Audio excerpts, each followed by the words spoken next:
if you are watching this later, you probably want to push forward a few minutes because generally it takes a few minutes for everybody to get to the notification that I'm actually live, and so it won't show anything interesting for 2 or 3 minutes um, when I start to get people coming in. Okay. It's not showing me who's coming in. If you're here, throw a comment in to say hi, just so I know you're here if you want to be entered for the giveaways, because every comment today is an entry for the final giveaway, which has a piece of merch from both books. Um, okay. Hopefully you can hear me. Let me know in the comments if you can. I'm having Facebook not want to tell me. Mary, you having trouble hearing me completely, or is it just quiet? 'Cause, okay. Hello, hello.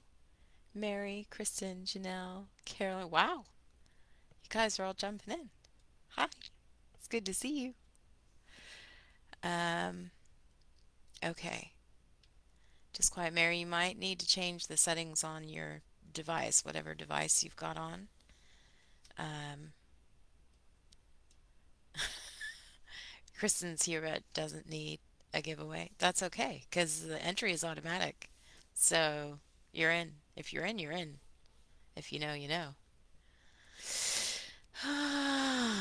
Thank you for showing up so fast, ladies. Okay, good. Thanks, Janelle. I think you guys are about a minute behind me, or at least I'm seeing your comments a little bit behind me. So forgive me if it takes me a second to answer something.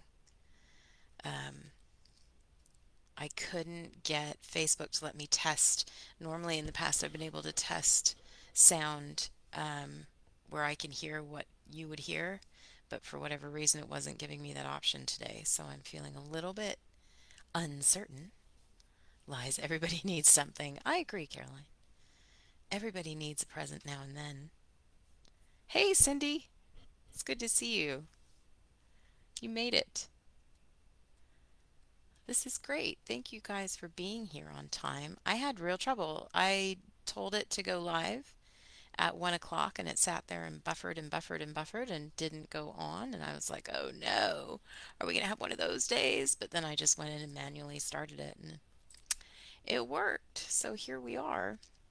I'm just going to wait just another minute or so in case um, the, what do you call it?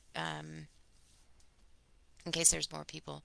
Jerry's in the comments on the group. I think I just sent you the wrong link, Jerry. She's going to be like trying to get in on a, here we go. I'll use this one instead. Reply. There we go. If you want, sorry, you're going to hear me clacking for a second.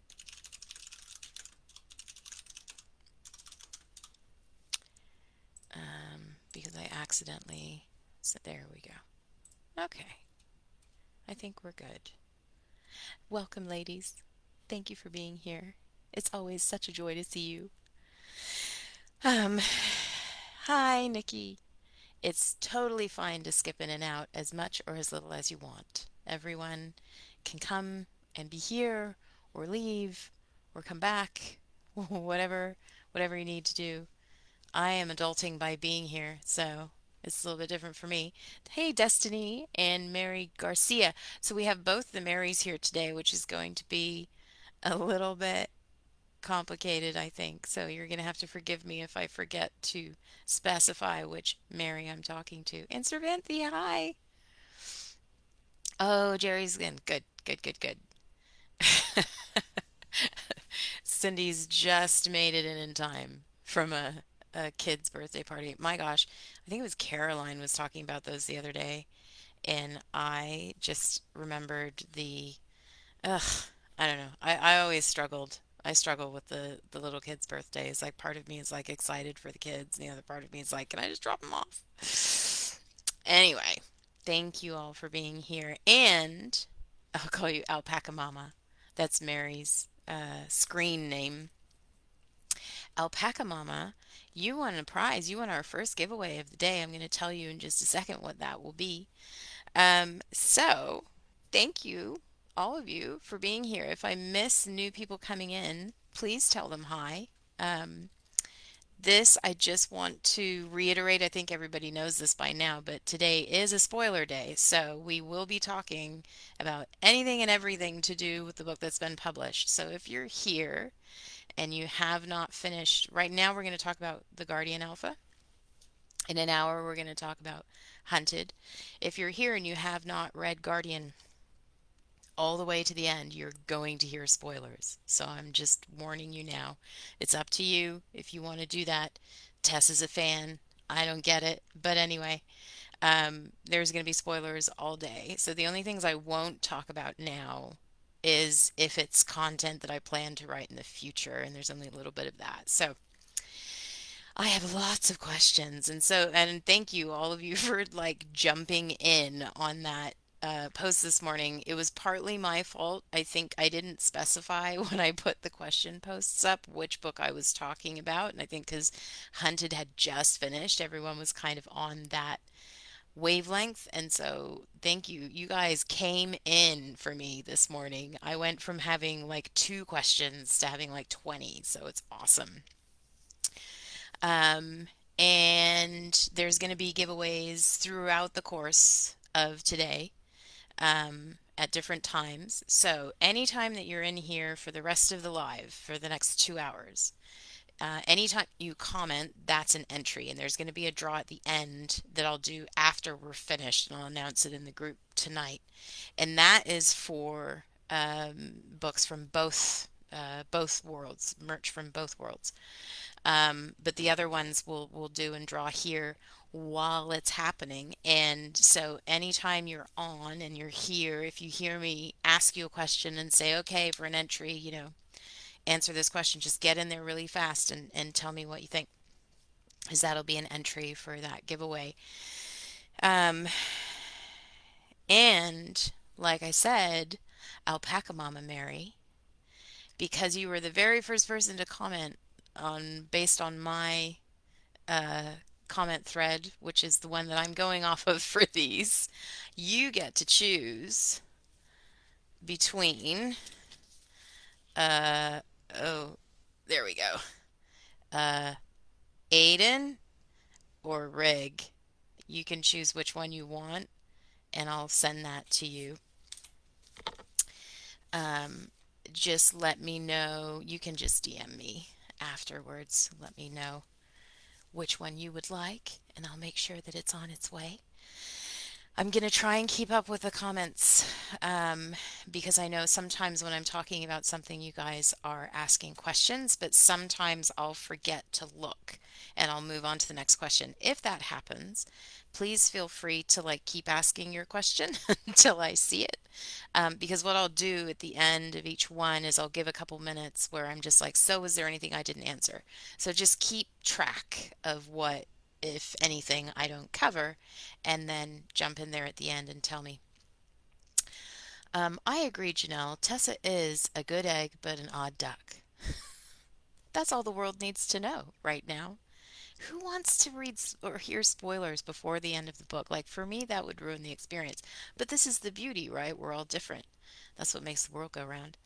Anyway, so I am going to jump in because I do now have a lot of questions to cover, which is awesome because y'all saved my bacon this morning.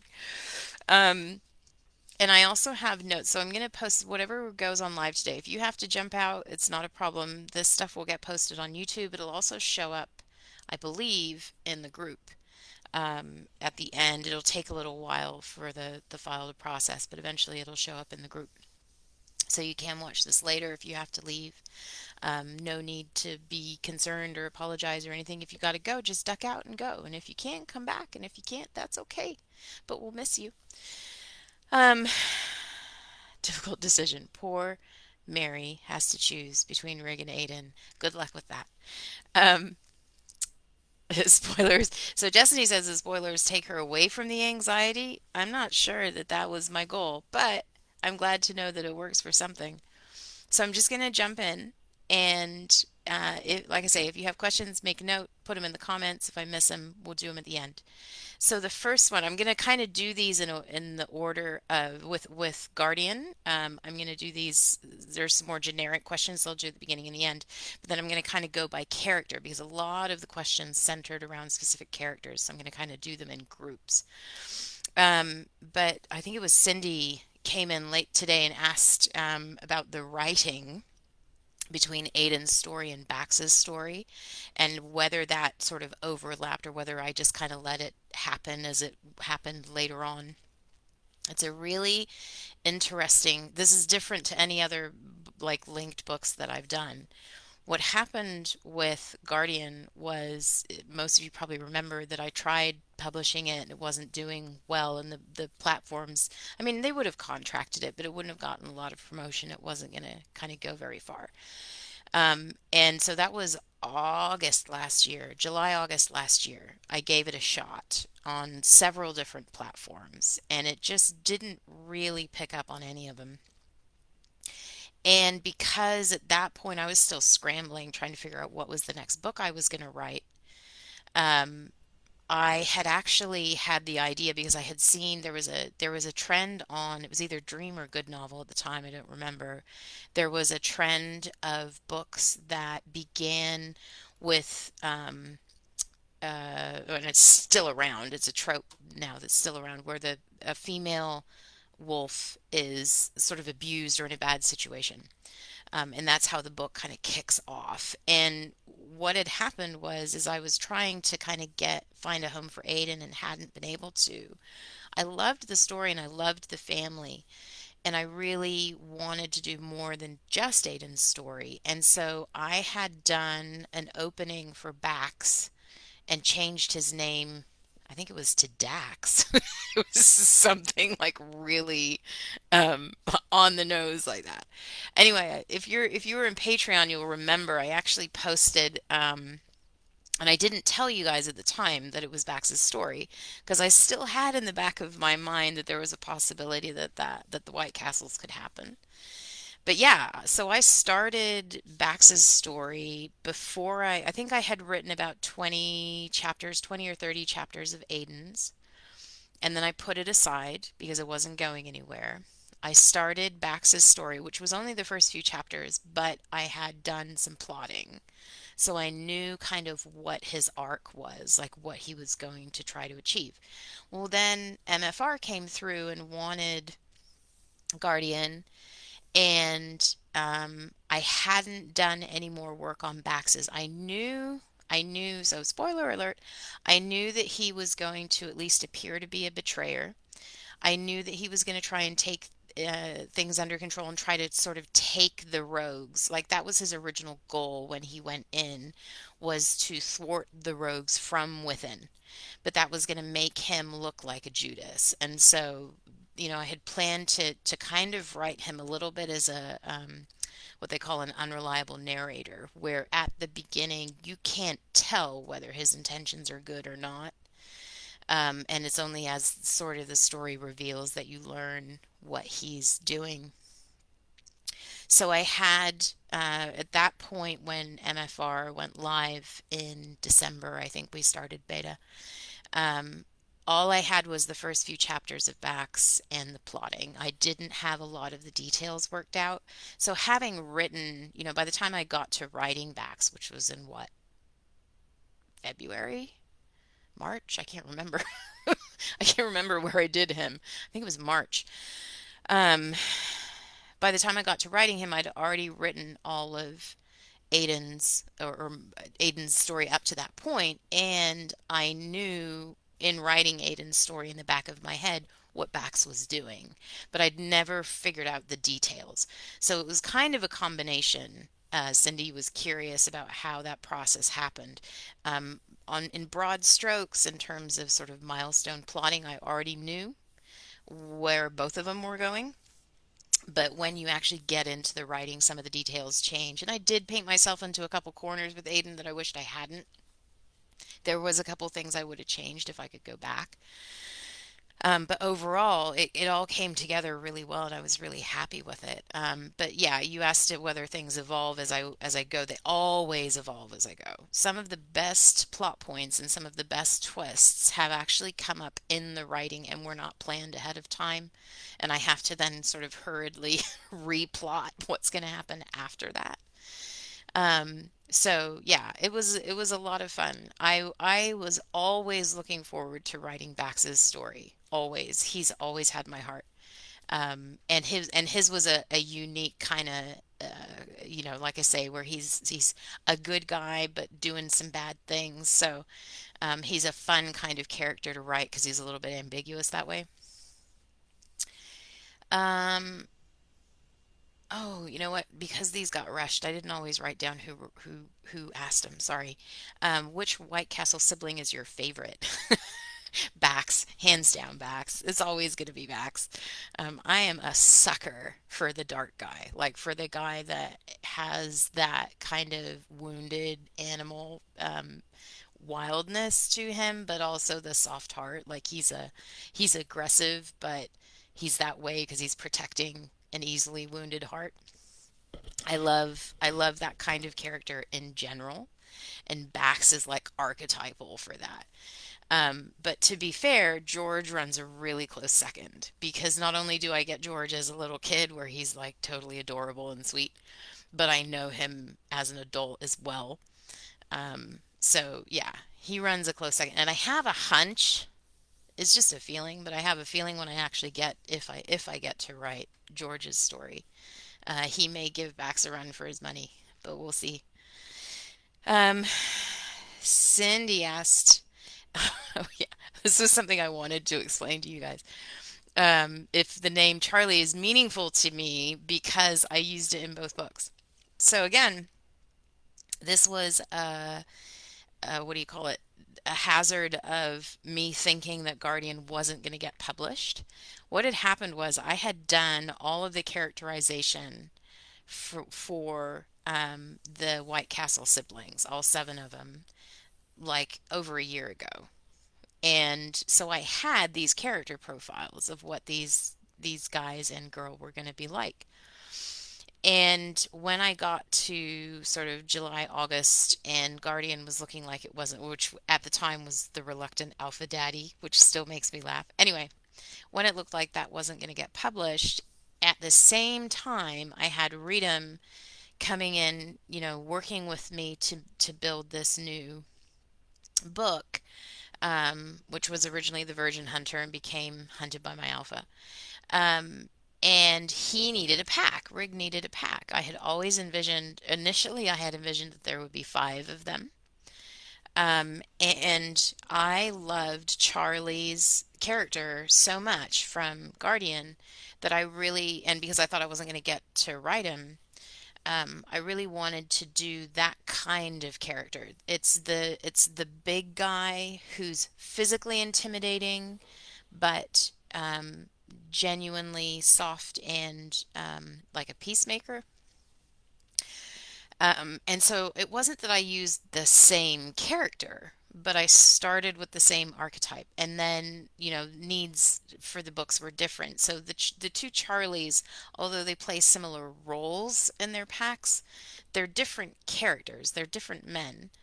But they started from the same seed. And then I was in this awkward position where Guardian did get picked up, and I had already established Charlie as a character in there as well.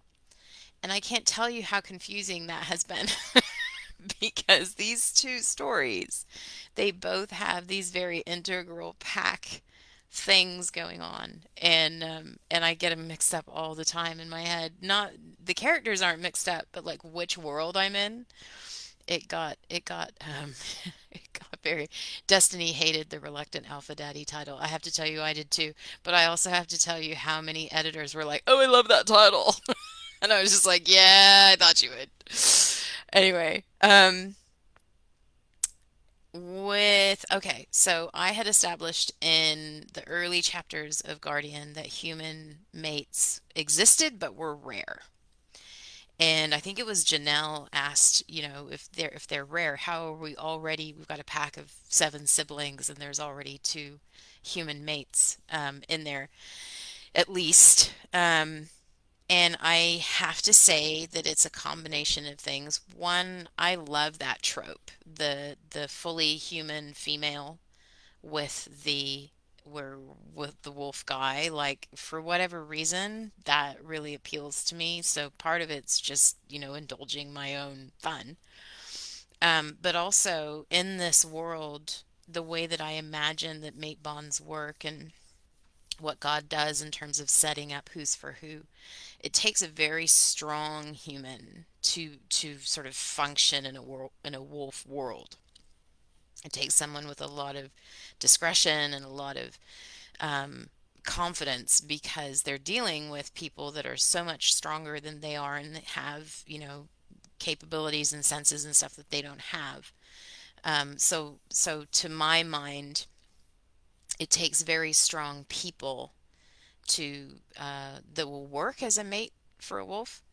Um, but at the same time, that not only are when I say strong, I don't just mean like aggressive type A personalities. I mean people who actually have a real core of strength within them, and that can be in any type, introverted, extroverted, whatever. I'm not suggesting that they all have to be leaders, but yeah, it seemed like these are the type of men slash woman who don't hold the who are open-minded enough that they would be suited to that kind of mix.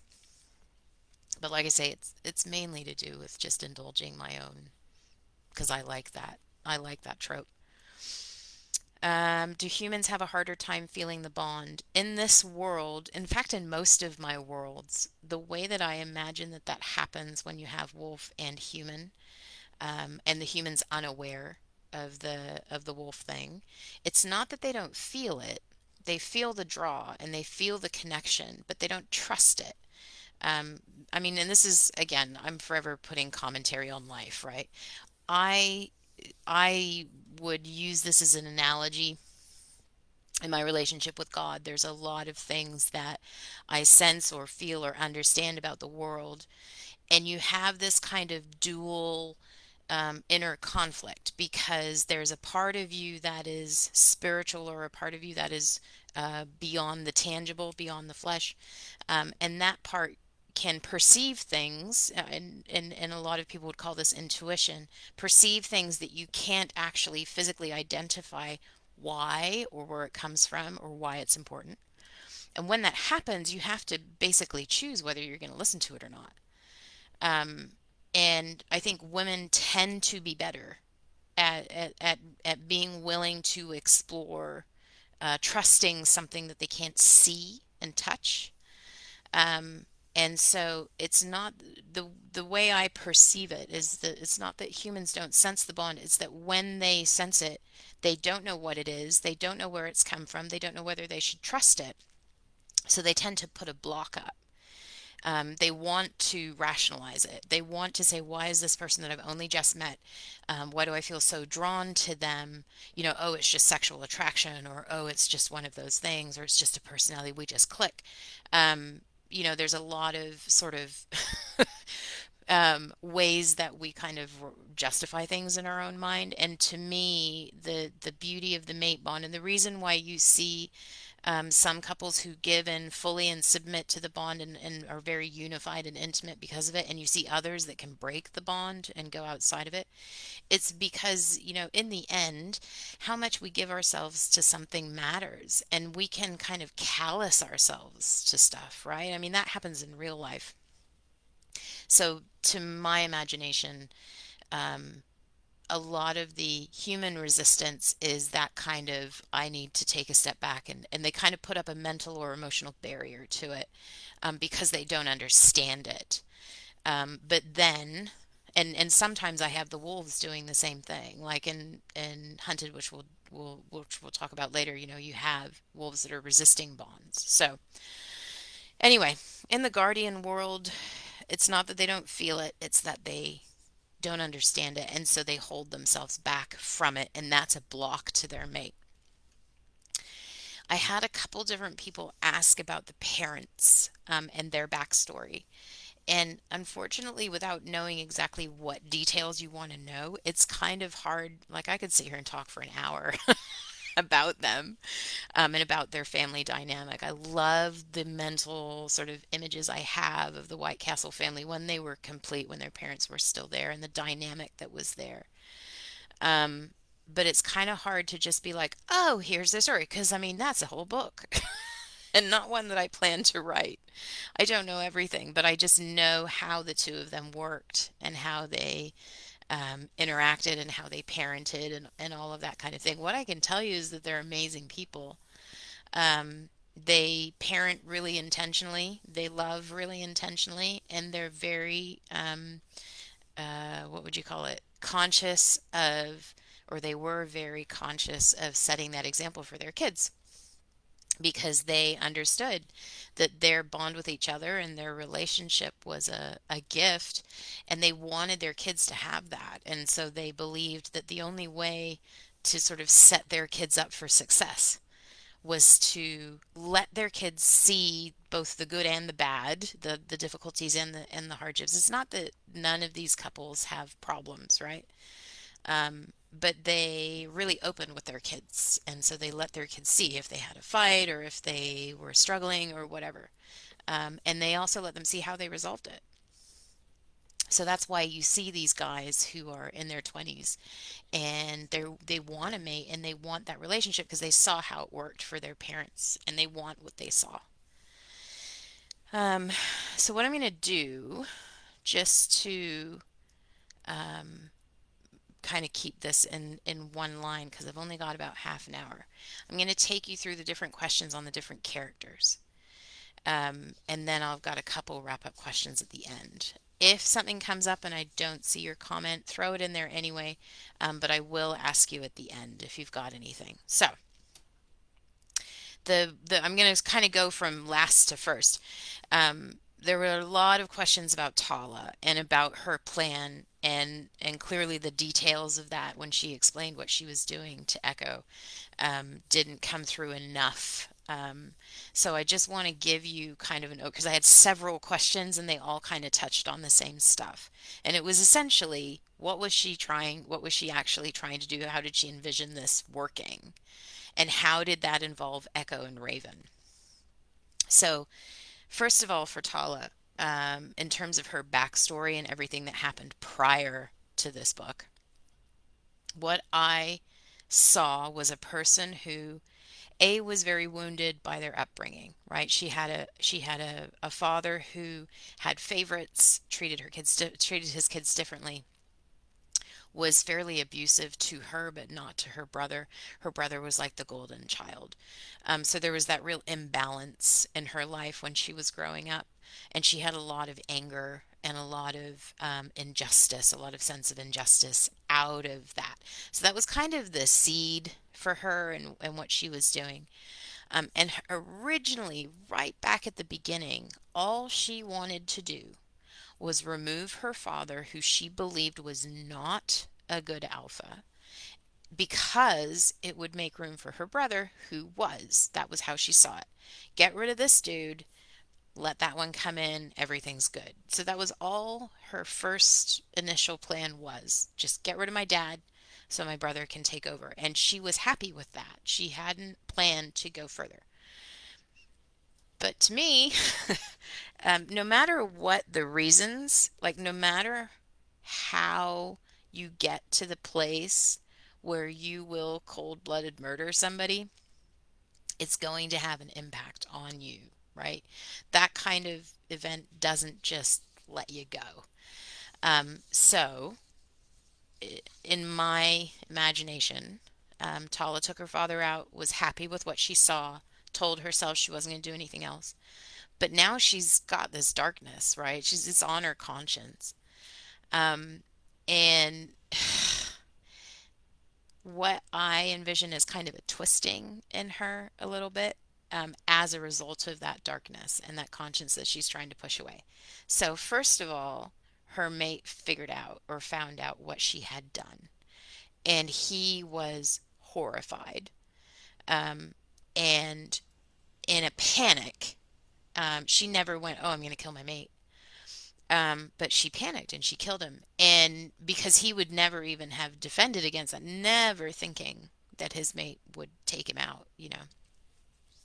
So she panicked and killed him and was able to make it look like that had happened at somebody else's hands. And what that did was put her in a position, because I've heard, I don't know about you guys, I'm one of those people who likes serial killer documentaries and stuff like that. And I'm fascinated with the stories of people who get to those places and what kind of brought them there. And one thing that I've heard repeatedly from these people in interviews and stuff is that when they get away with it, it gives them this sense of power that they find very intoxicating. They become very bold, especially if they get away with it more than once. So I imagined that Tala at that point feels very, even though she genuinely grieved her mate, didn't want him gone, hadn't planned to get rid of him.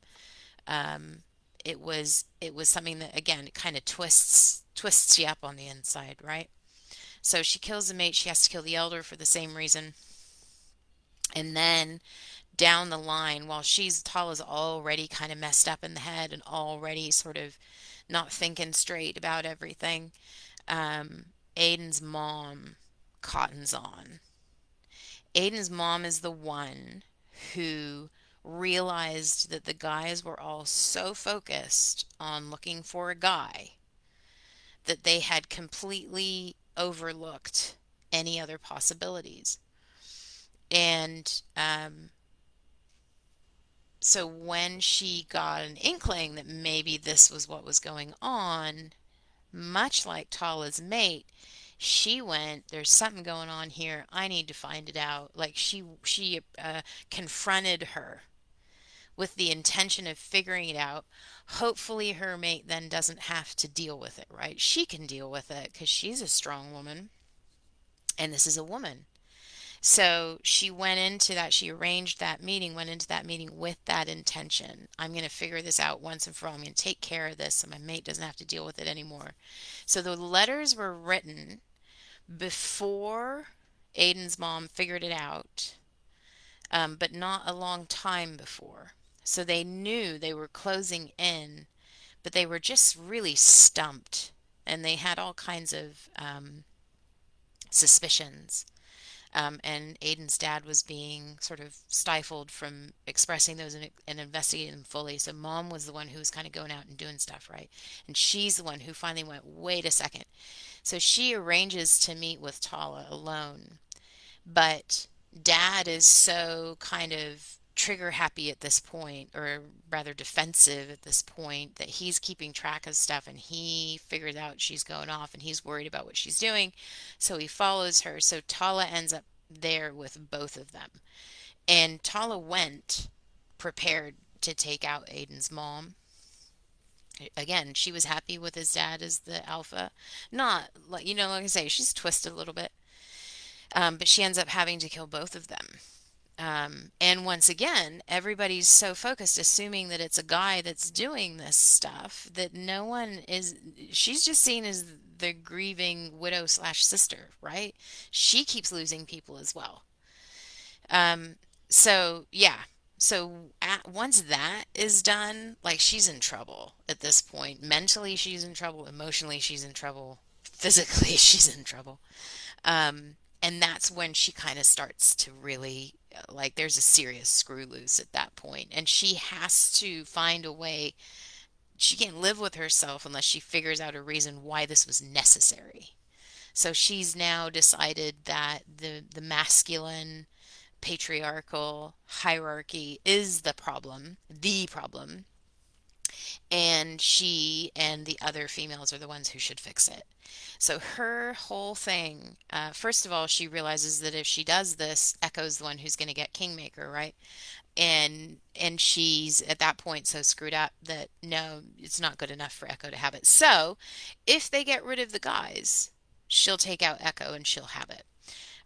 But she was not going to take out, there's nothing in her that was like, yes, I want to kill the kids.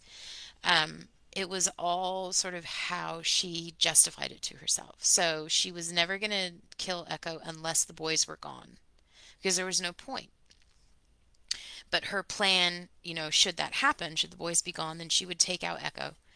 And then, because she had been interacting with Devon, because Devon was the one that she was going to get to take out all the boys, and she had heard about Raven, and heard from Devon himself and then from other wolves that interacted at different times. Raven did not know Tala, but Raven's reputation precedes her. And so Tala had decided that this was a female who was strong and who was like right for this model that she was going to try and set up this new way, right? So that's why she talks about Raven. It's not because she and Raven were in cahoots. It's because she's a little bit cuckoo at that point, and she's decided that there's this other female, and they're on the same wavelength, and she's gonna, it's all in her mind, but they're gonna do this together, kind of thing. Um, and she did toy with the idea of sort of keeping it all under wraps and keeping Echo and trying to guide Echo, but at that point she'd had to kill so many people. She was just like, no, I'm just gonna do this. So I hope that makes sense. And that I understand why the mentioning of Raven and stuff made everybody go, oh, wait, it was Raven lying. Actually, Tala was the one who was messed up. Um, Seems like evil gets away with that kind of stuff for a while. Yes, people generally do. Um, and yes, somebody's asking if she actually killed her own mate. Yes, she did, but she did it in a panic. She didn't go out and like, I'm going to kill him.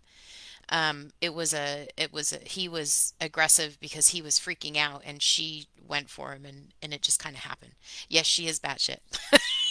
Yes, she is. 100%. That woman was like, she was gone. She had all kinds of crazy. I shouldn't laugh because it's not funny, but it's fiction, so we can laugh about it. Anyway, moving on. George. What does George's life look like as a seer, and does he have a hard time as he gets older? Um, and somebody said it makes me wonder what kind of mate he would end up with, and would she be gifted too? So, as you know, George is a special little guy.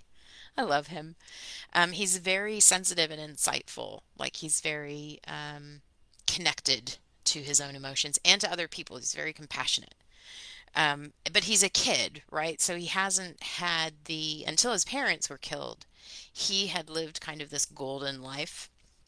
So very giving emotionally, but a little bit spoiled too. He's the youngest of seven, and everybody dotes on him. He has a very special relationship with Aiden, and Aiden's the oldest and the most powerful of the siblings, and so that kind of gives George this little bit of a status. You know what I mean? It's all kind of subconscious, but George is like the golden child when the golden child is he's like the male version of the princess kid. You know what I mean? Like everybody kind of takes care of him. Everybody kind of loves him, and he knows that. He just kind of walks through the world assuming people love him. Very, very sensitive to negative feedback. Not very resilient to that as a child, especially. But there's this developing gift in him, and his parents know about it because he's had it all along, but they've been really clear with him about keeping it a secret, because they know that this is going to put a lot of pressure on him, and they want him to have as much of his childhood as he can without sort of external influences coming in. Because as soon as the packs learn that there's a legitimate seer, they're going to start trying to use him to help, and his parents wanted to keep him separate from that for as long as possible. So that's why none of the other siblings were told, and that's why things like him knowing Aiden's mate and all of that kind of thing were all kept under wraps. It was basically for George's protection. And also, George is a child. So a child's understanding of the things that he's seeing can be very limited, and that's very limiting. And so his parents also recognized that, as you saw happen with him. Just because he can understand, or excuse me, see something or perceive or sense something doesn't mean he fully understands what it means, because he's still a kid. So that created some confusion around some stuff with him a few times too. So that was the other reason why his parents were like, let's just keep this all very much between us for now. Um, but he is, even though he is this kind of sensitive, emotional kid, he's also he's been raised by very strong males, very strong male father, very strong older brothers. He has that alpha uh, role model. So when I see George as an adult, he's extremely capable. His emotional sensitivity is kind of balanced out by his strength. He knows the difference between when to emote and when to kind of you know, rationalize or justify, like when he needs to use his mind more than his heart. He's becoming a young man and a young adult, he's that's what he's learning, is how to do that. But yes, he's under a lot of pressure. His role in the pack is very unique, and that creates a lot of isolation for him, because he's experiencing things nobody else experiences. There's nobody else who can. So, that leaves him a little bit lonely at times, even though he is well loved. So, I will talk more on that later at the end, but I just wanted to kind of give you the picture of him, and I'll talk a little bit more about his mate later. A couple people asked about Finn, um, and whether he would get a book if I did all the siblings, and feel like we didn't really get to know him, which absolutely, I knew that from the beginning. Finn was in this really weird position of being a little, but not as little, so he's not as cute, and he's not gifted, and he's just not as critical in the family, which is, the underlining of Finn's life and what will become an issue for him as he's older. He's the hanger-oner. He's the sibling that just kind of there. So the experience you had of him in the story is his experience of his life, right? I'm here, I'm loved, but that's about it. Um, so he is, I'm sorry, I didn't write down who it was. Does he follow his older brother's footsteps, or does he blaze his own path? His story is all about identity crisis. Being in my dad is one of six kids. My mother's one of four. And I have a large family, sort of extended family, aunts and uncles and cousins with large families. And the thing that I observe is that there's often one or two of the kids that are quite disaffected, and feel like they don't know their place or their role, and they feel like they don't matter. And that's kind of Finn's underlying story. So his book, if I ever get to tell it, I don't know the plot of it yet, but I know that his themes are kind of identity crisis, and finding your value when you aren't this person who like immediately stands out from the crowd, right? There's always somebody cuter, there's always somebody older, there's always somebody more gifted. He's in that place of, I'm not the best at anything. So yeah, that's what his kind of defining story is going to be like. A lot of questions about Echo and the Alpha Power and how that worked. So what I imagine, and I will talk a little bit more about this at the end, is you have Echo, who is a very strong woman. She's grown up with six brothers. You can't function in that society without, growing some hair on your chest. So she is, I would say, of all the siblings, she's actually probably the most independent thinker. But again, she knows her role, she knows her place, she knows what's unique about her. She doesn't struggle with the same stuff Finn does, but she does have this position of everybody, because she's a female and she's the only female. They're very protective of her. They're very I don't want to say distrusting, but let's just say Drew's experience of going into high school very, very different to Echo's, and that's because the older brothers are like, well, here's our bro, we'll advise him, we'll help him, blah blah blah. Here's our sister, we need to take care of her. So they had very different, and Drew of all the brothers understands that better than the others. They're so close. They're close in age and they're close emotionally. So of all of them, Drew is actually the one who's most kind of fly child kind of thing to Echo. He trusts Echo and her judgment more than the others because he knows her so well. And it's not that Aiden and Max and stuff don't trust her judgment at all. It's just that they're very protective of her. So, yes, she's strong. She's kind of, the boss slayer queen type anyway, but the quiet version of that. She's not somebody who likes to draw a lot of attention to herself. She's not flashy. She's not extra. She's very strong. Um, but when this happened, and they all gave her the alpha power so that she could win this fight, that changed her. Like, that gave her something she didn't have before. So, first and foremost, she's just had an experience that's very intense and quite traumatizing. Secondly, she's been sort of the semi-savior of this family. She's achieved something. So that increases her confidence, but it also gives her this strength that for someone her age and her gender can be quite intimidating to peers, right? So keeping the alpha power, just because she holds it doesn't mean she's using it. So I guess what I want to communicate is what she's effectively doing. Yes, she's affected by it. She feels it, she has it, she could access it if she wanted to. But just like Aiden was at the beginning of the book, you can be strengthened by it and aware of it without it sort of being, Aiden kind of took it on when this all blew up. That was when he kind of gave in and took it on, embraced it, opened himself up to it, and used it. And the same thing with Echo when she was facing Tala and they gave it to her. So now what she's done, she's closed it back up, right? It's not me, it's not what I do, it's not what I want. So I'm just holding on to it. She's kind of in escrow with the alpha power. She could, because the siblings had all agreed and assumed that she had given it back to Aiden. Everybody is walking around because Aiden's very powerful and Aiden's very charismatic and Aiden's very strong. Everybody's just like, oh, alpha. So he's actually alphaing without the alpha power because he's strong enough to do that. But she's got it. She could give it back to him anytime if she wanted to.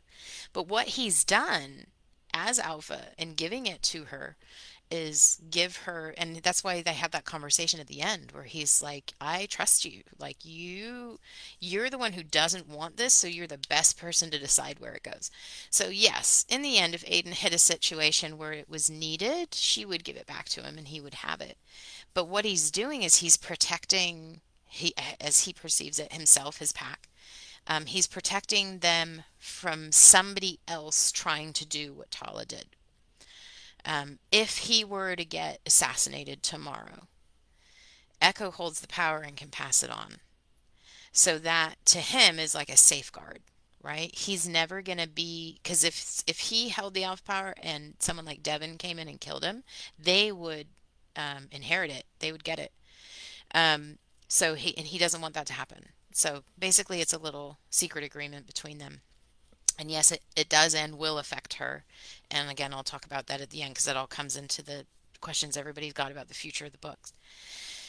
Um, so Drew and his girl Tiffany, which was I didn't think when I went into the writing of the book, I didn't think you were going to get that last scene. I didn't think I was going to tell you. I thought I was going to just kind of leave that as a reveal later, maybe in Charlie's story, but I couldn't resist because it is such an integral part of their family and their story. Um, so somebody said, "What the hell is happening with Drew?" Okay, so I just want you to consider Drew's 17-year-old boy, right? So from the outside looking in to people who don't know about wolves, he's just this big, attractive guy. He goes to high school. He's popular. He's fun. Like he's thoughtful. He's one of the good ones. Um, he just looks like he's one of those blessed guys. But there's a lot more to it and to him. And so now his whole life just completely imploded. His parents were killed. His girlfriend got pregnant, and now his brother, like, and sister just survived like an assassination attempt. Like, his whole world is just in pieces, and he's trying to handle this, right? He's got it in his mind that he's got to handle his stuff because nobody else can, and everybody else is dealing with all this other stuff, and all this other stuff is like such a bigger deal. So what you saw of him in Aiden's story was him reacting to the stress of what he was going through without sharing it. So Echo's the only one in the family who knows. None of them have a clue. He's kept her away from the family because they'll be able to tell that she's pregnant. So, um, the difference between Tiffany and Danielle, Danielle's a fully mature adult who's had a very difficult life. Her coming into a wolf pack, she was sort of mentally and maturity ready for that. Drew's girlfriend is not. She is a 17-year-old girl who has not dealt with a great deal of trauma, and she and her life is now imploding as she sees it. And she doesn't know his family because he's kept her kind of separate because this all happened around the same time as his parents. She doesn't recognize yet what he has available to him in terms of support and stuff like that. So yeah, I guess, say that keep in mind he's when and if his story gets told, he's a teenager. He's 17, 18 years old. And yeah, he's a good one and he's a strong one and he's mature for his age compared to what like a human boy would be, but he's a kid. He's a kid. So his story would be a teen story. But with this whole thing put over it. Everybody wanted to know about Charlie and Raven. So I'm just going to go through this fast because I'm running out of time. Raven is probably the most intelligent wolf in this story. Just in sheer, pure brain power, the woman is incredibly smart. But because of the way she grew up, all of that intelligence and all of that ability has been honed towards survival. She is a survivor. She is somebody who has done whatever has been needed at any time. There are no limits for her. The way she grew up, you did what you needed to do to survive. Which is very similar to Apple actually, but just coming from a different place in it, right? Raven already had some status because of her brother, and so she had a lot more choices than Apple did. But yeah, her story is not pretty, not pretty at all, and she has not always been a pretty person in it. Like she's not this sort of noble, wonderful woman who just was put in an impossible position. She's made choices along the way to not become something like Apple because she has seen what's happened to those females and she refuses to become that. So she has been ruthless, she's been brutal, she's been a lot of stuff. So coming into a very sudden and unexpected mate bond with a guy who is coming from completely the opposite side of the spectrum, very disconcerting for both of them. Um, she struggles with trust in general. She does not trust men at all because her own father and her brother were assholes. And she's watched how men in power, what they do. And so what you see, what you get to see of her at the end of Aiden's story is very much somebody who is doing what needs to be done to stay safe, right? She is drawn to Charlie. She knows that the bond is there. She's not denying it. She's linking with him. She's doing what she's got to do because now these guys aren't going to come into power, right? And so now she's got to become a part of that. She's not resisting it per se, but she's not in a place of surrender to it. So, and Charlie knows that. So both of them are like, they're both like, wait, what? Um, so he and as you would see if you were in his perspective in those final chapters between when all of the crap went down and then when you see that family meeting those couple days, he's learning her story. He doesn't know all of it. She's not giving up everything, but he's learning her story. And that is another point of wariness for him because that's a lot, It's he's not judgmental, but he's got to be realistic about the fact that he doesn't know exactly where she's coming from. And he doesn't understand where she's coming from because he didn't have to live it. So what you see, somebody asked why he was standoffish. He's not really standoffish with her. It's more that he's careful because part of him is careful because he doesn't want to hurt her, and the other part of him is careful because she may hurt him, and he needs to he's a wise guy, like in terms of how he thinks. He's a thinker, right? Bax is a actor. Like the second something happens, he's going to react. He's going to do something about it. Charlie's a sit back and think and watch and pay attention and observe, and then make the best decision you can. So that's really what he's doing in those final chapters. He's just watching her and trying to get to know her and figure out how this is going to work. I'm going to do a giveaway. I have a notebook of Bax and Apple. If you would like that, please put into the comments who your favorite White Castle sibling is. And I will draw that in a minute. Um, so, Bax and Apple. Will Bax get his own book? No, you got his story. Like you got his romance story. You got the how they came to be together and why and what their challenges were. Like that's the point of romance is to see how the two come together and eventually are unified. So the main thrust of his story has already been told. But I do hope to do some extras, and definitely if I do other sibling books, you'll see a lot of Bax because he's very influential in the family and eventually in the packs as well. Somebody asked, what did Bax's parents mean about the darkness in him?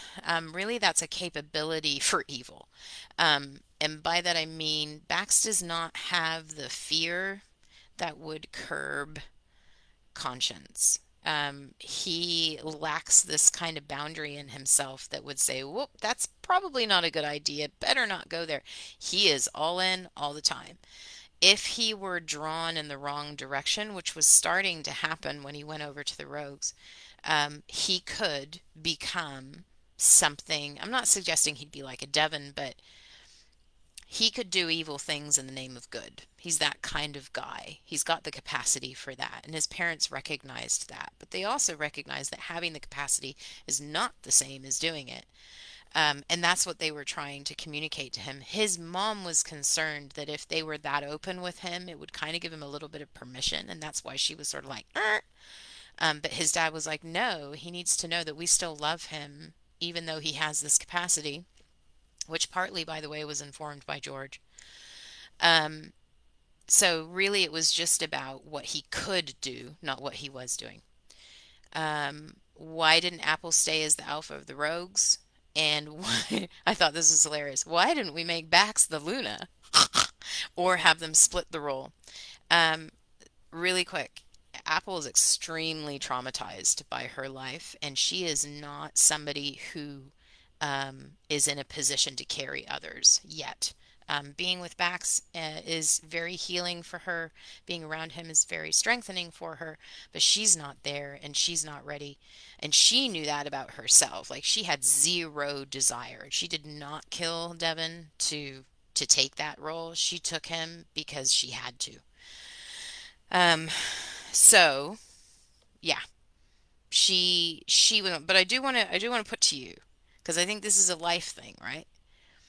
The person who has the most power in any relationship is the one who can say yes or no, and that's it. right? So whenever you talk about power dynamics in a relationship, and it tends to be, this area for this person, that area for that person, but in this position, Bax didn't go, give it to me, I'll take it. Bax didn't go, you need to do that, blah, blah, blah. There was none of that. He was 100% behind her doing this. She's the one who gave it, and she gave it to someone that she trusted to do with it what she wished she could do, but knew that she wasn't equipped for. That's basically what it came down to. So I don't see that as her giving up alpha. I don't see that as her weakening herself. I see that as a very strong position that every leader needs to take at different times. This person is more capable than me in this area, so I'm going to let them do that and trust their capability. That's how I saw what she was doing. Um, Quick question about Aiden and the elders. Somebody said, I'm assuming the vow is no longer a thing. No, he did do the vow. If you read those last couple chapters, that was the whole. He was going to the acknowledgement and he was giving the vow, but they made a little bit of a shift just so that that same twist couldn't be applied. So he's not lacking. Like he's committed fully into the pack. Like they're a full hierarchy. Um, Is he affected by not holding the alpha power? No, yes and no. He is affected, like he would be stronger with it, but so far he hasn't met a challenge that's needed it. Like he's still the strongest guy around. So no one else is noticing because he still carries more power than they do. Tessa asked me if all the White Castles have gifts. Not like George's. George is unique in that, but they're all, I mean, you see that they all have these kind of unique strengths or these unique ways of dealing with the world. So if they were humans, we'd say they were gifted, but it's not a supernatural thing. And this was the big one. Are you going to write books for all the siblings? I want to. I've always envisioned the story to be like a saga of through the whole, each sibling getting their own, at least their own volume, like we did with Aiden and Bax. I know without doubt that I will write extras for this. MFR have been really good and really flexible with me, and they're like, hey, let's just leave it open. You can add more to it later. So I have zero doubt that I will definitely give you more content from the family. It's just whether it's full, plotted volumes or whether it's more of the sort of the anima side story little chunks, I'm not sure of that yet. There was a lot of questions about who was going to have kids and what they were going to be, and I'm not going to tell you because I do hope to tell their stories, and their offspring and their families are part of that. So I'm not going to tell you that. I am going to say that this family's going to grow. It's going to grow a lot. So I'll just tell you really fast because I'm already a few minutes late, and I don't want to give spoilers for anybody who's coming in to listen about Hunted. If I'm able to do the whole series, if I'm able to do all of the siblings, what you'll most likely get is a book that covers Charlie and Drew in a similar vein, maybe not the same, but a similar vein to the way we did Aiden and Bax, mainly because their stories happen at the same time. I haven't actually written any of it, so I could be wrong. It could in the writing I could find out, oh no, they each get their own little thing. But regardless of how it's sort of structured, they'll interlock those two because they happen at the same time. So you will see them in each other's stories while each is kind of focused on their own thing. Echo would be the next one because she's going to find her mate just a couple years later while she's still a teenager. And,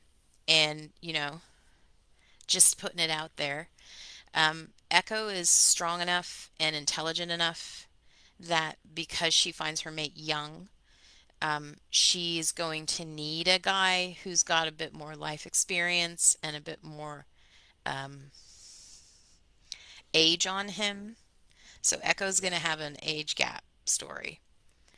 Then I would imagine that we'll jump in time, probably close to 10 years, because then you've got George and Finn.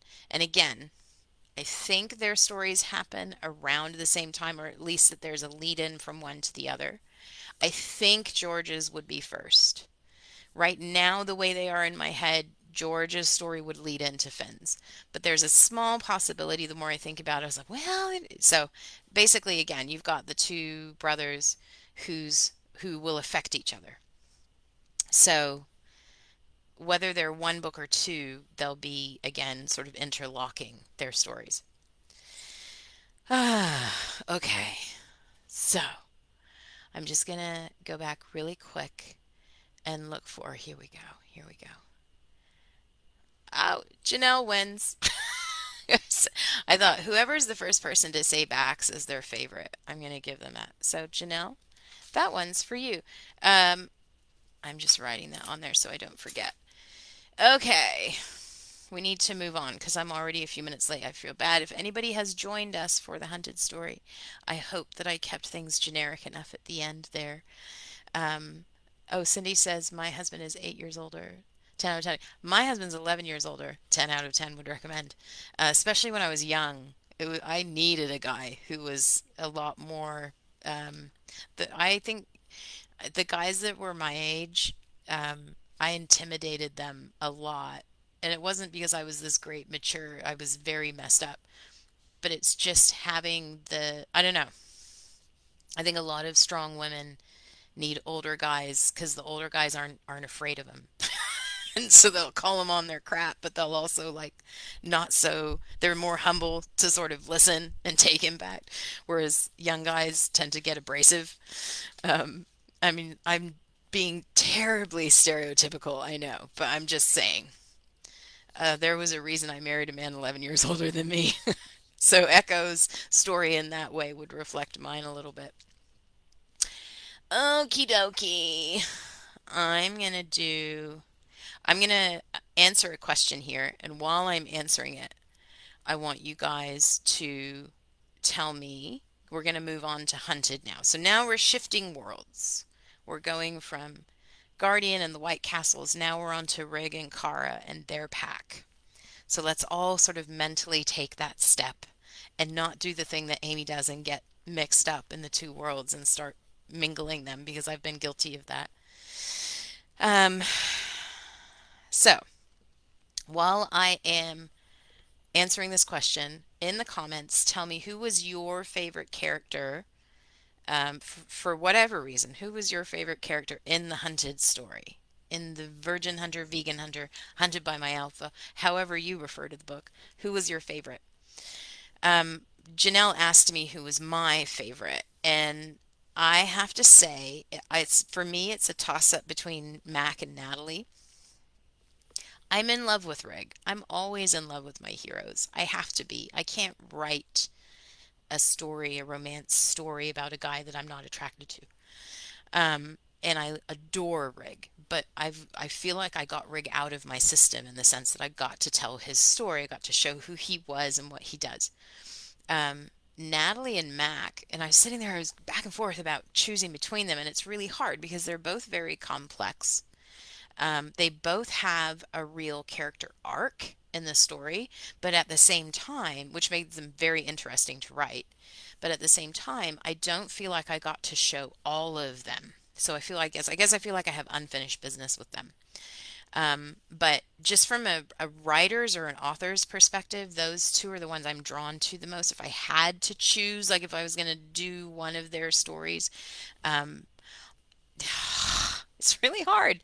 Probably Mac, maybe not. I don't know. I love being in Natalie's perspective because she's a real dichotomy. But anyway, as an author, they're my favorites. But I sort of put myself in the position of what if I was a college student and all of these characters were around me, right? Then what? And I have to tell you, I would have been all over Charlie. I'd be a total Meg. Like, he's the one. I would have loved Rig. I would have found him attractive, but he was too flashy and too in your face. Like, I would have wanted the quieter, stronger guy. The one that you felt like was a rock, but didn't want to talk about it. Like, I was always drawn to that guy. Um, okay. So, the golden retriever of the pack. Are you talking about Jack? Oh, yeah. Well, nobody got to know Jack really well. And that's my fault, and I'll explain that later because that comes up in a in a question later. Okay, winner. Corey. Hi, Corey. I don't know if we've met before, but you get, oh, sorry, wrong thing. You get a Rig and Kara notebook if you want one. DM me at the end of, well, you can DM me now, but I won't answer yet. And I will send that to you. Okay. Okay. Did this book go the way you first thought? And if not, how did it change and grow? I can't tell you how much I love that question. This book went nothing like I originally envisioned. So just so you know, the Virgin Hunter concept was a concept that I had close to 10 years ago. Gosh, maybe 8 years ago. And originally I was going to write it as a YA, as like a high school romance slash coming of age story. And it was always supposed to be, the original idea was very character driven. And it was always supposed to be about the guy who was moving out of this, who started off in this kind of conquest mentality, and found his one, and that what that did to his life, like how it changed him and how it changed how he looked at the world and all of that.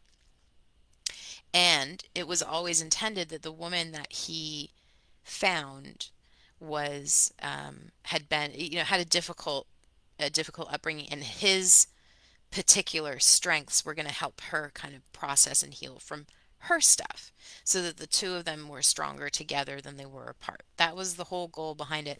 But it started off as a bunch of teenage guys standing around saying, okay, let's do this, we're all going to find one kind of thing.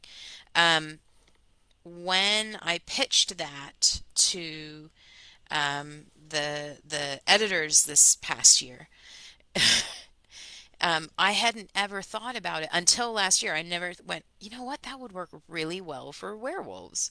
I hadn't thought about it. It was one of those ideas I'd had a long time ago and never worked on. And of course, when I pitched it to editors, on the face of it, they were like, yes. But then when it actually came down to working on it, this was the story that Redum wanted to write with me. They were going to help me plot it. They were going to edit it along the way. So the first, I think it was 50 chapters, 50 or 60, were written with them. So we plotted together. I would write, they would revise, they would give me suggestions. I would go back in and change it. Because we were writing for Serial, it changed it a lot. So they were the ones that brought in the Nightwalker. That was never a part of my original concept. Um, they were the ones that brought in the it was how, well, not brought in, we kind of worked on it together. I had different ideas about how she was going to discover the werewolves. I had different ideas about how she was going to I originally had planned for Rig and Natalie to have an actual um, emotional connection, and that to be a battle that he kind of had to fight, because Natalie was originally intended to be the kind of character where she is a prize and the girl he wants isn't, and he has to kind of go through that process of learning to give up one and value the other more. Um, but it was a lot more fun and a lot more interesting to turn Natalie into a hero. So I was the one who went back, because they were originally like the ex-girlfriend and do this, and then she finds out, and then they kiss, and da da da. Um, so I was the one who went back and said, I'll do that, like that whole party scene and everything that Natalie was doing, Natalie and Mac. I said, I'll do that, but I'm gonna change her down the line to be a hero, to actually become part of the pack and be useful and good. And that was when the whole thing with Mac, that was 100% my idea, but it was a late game idea. So I had originally intended for Mac and Reg to be competitors. And even though they were old friends, it was kind of that frenemy thing where we've known each other so long, we can't not be in each other's lives, but there's always going to be part of me that doesn't trust you, kind of thing. And again, I realized it would be a lot more interesting to have two friends who genuinely cared about each other, but had these very real kind of conflicts and history that was difficult. So again, Mac and Natalie started one way and became something else, and I think what we did with them was a lot more fun and a lot more interesting to read. But yeah, this whole book evolved. It looks nothing like what I originally had envisioned. That's not to say that it's worse. I'm just saying, like, there's very little here from my original concept. But I was really, really glad when I got the freedom to just take the story where I wanted to. When I was originally working with Freedom, it was great right at the beginning because they were helping me set things up that were engaging. But it got very old very fast when they want the characters to have motivations and intentions that I would never write. Things, at one point it was proposed very early on that Kara have relationships with all of the guys, that it was like this harem thing, and I was like, nope. Um, so that was the beginning of the end when I realized, the places that they wanted to go. And I just realized we just have very different ideas of what makes a romance. Um, so yeah, very different to what I originally, but I love it. I love where it got. I never, when I first started writing Stephen, he was never going to be alive. That was again fairly late game. There was a couple of people that pitched that idea in comments early on, and I dismissed it entirely and I went, nope, not going to do it. Like his grief is real and it needs to be real. And I think it's good that I felt that way because then it made it more possible to write Rig genuinely missing his brother, and not having that cloud of needing to foreshadow. But when I got to the point of the rogues, and meeting them, it just fit so well. I couldn't resist it. So one of you planted that idea early on, and I was like, nope, and I meant it. And then when I got to where they were out there, I was like, man, that would be so cool if Steven just walked out of the trees. So yeah, so we went there. Janelle wanted to know what was the most satisfying scene to write. So I can never pick one. I'm so it's just impossible, and that's the reality because there's different types of satisfaction and there's different like things that are very impactful at the time might not be impactful later, or things that developing the plot for that scene was awesome but the actual writing of it wasn't that great. But I will tell you, because I couldn't do just one. I've got three, and they're satisfying for different reasons. I always loved the scene where Ralph was revealed to be Rig, and Rig's heart in that moment because he's so focused on her and not freaking her out and desperately, desperately wanting her acceptance and approval. I just adore him in that scene.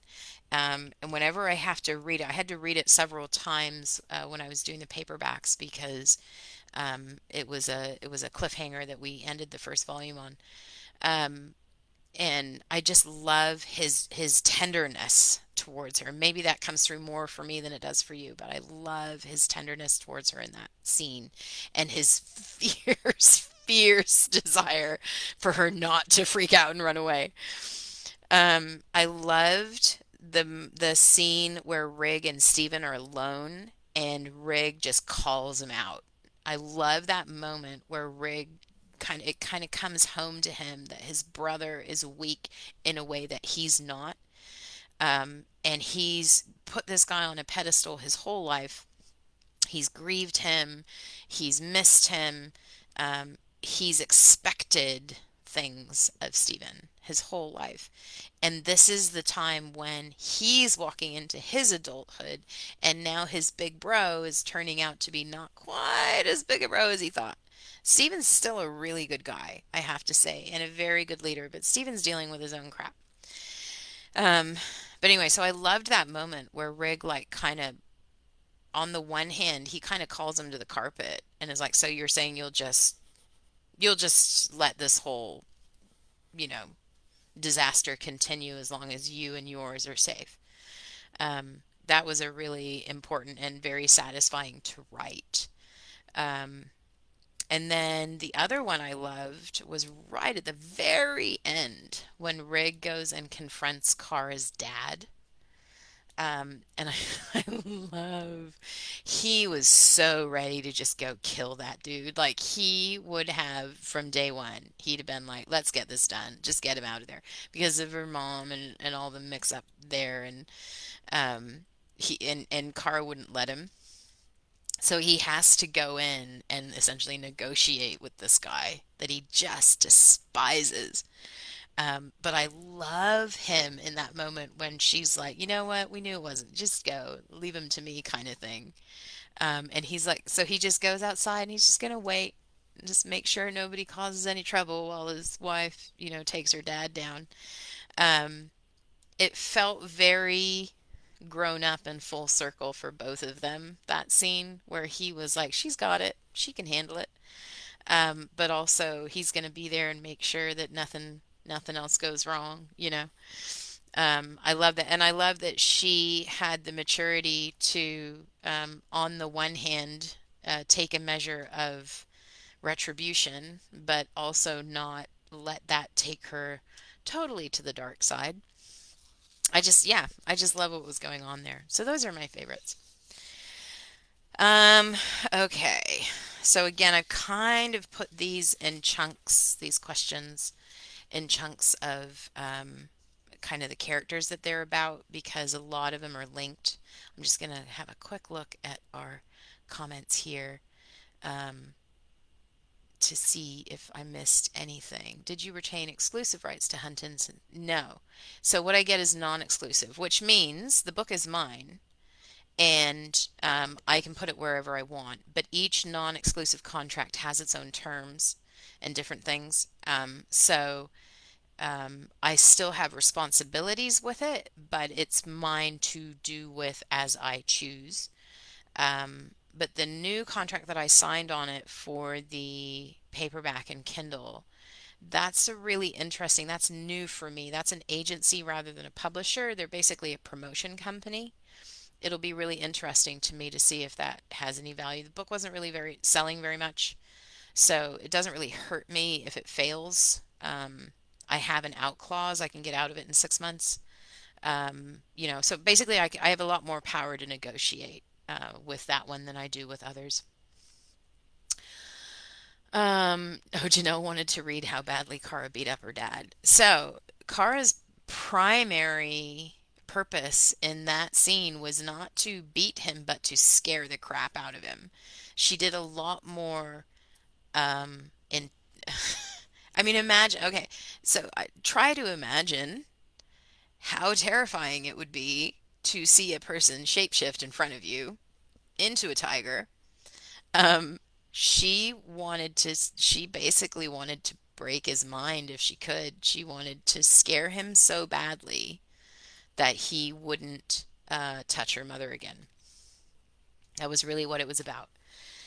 So very little of what she did was actively making him bleed. A lot more of it was about breaking his mind and scaring him, and making him weak, making him see his own weakness. That was really what she was trying to do. Tessa's so bloodthirsty. Just kill him. Anyway, so there was a lot of questions about Troy, which I love. He's a little bit of an enigma, and I love that you guys got into that. So I'm gonna try and go through these one by one. So, was Troy the only these? Oh, so sometimes I've grouped two or three questions because they all kind of lead into each other. Was Troy the only male tiger? Was he only biting girls? And how did he end up working with Rig's dad in the first place? So that's actually from three different people. So first of all, Troy is one of a kind. He was made, literally made for this, by a faction within the wolves, led by Rig's father. Yes, we do have, flavors of Rise of the Dark Alpha there. Not the same, but of that ilk, right? So you've got people who are trying to develop the perfect wolf assassin. Um, So his backstory is that for the last, 10 years or so, he's actually been an assassin, effectively, well, what I would call an assassin, a thug. The guy that works for the mafia and takes care of business. He's been that guy. He's been afforded a nice life in exchange for doing the dirty work. And when he was younger, he was happy with that because it gave him the life that he wanted, which was a lot of money and, girls and whatever. But as he's getting older, he's starting to see where real satisfaction in life comes from and realizing that it's not those things. And so but he's so kind of entwined with Riggs' dad that it was hard for him. So he started kind of acting out initially, just a rebellion, just a just wanting to express in some way that he wasn't happy with his lot, I guess. Um, so his initially biting women was about trying to build a family. It was about trying to build his own pack so that he wasn't alone because he's the only one like him. Um, but not all of his bites take. So just because he's attacked somebody doesn't mean that they change, right? It depends on the person. It depends on lots of different variables, um, which is why Riggs' dad believed him when he said that Kara was not one of his, because they keep their humanity.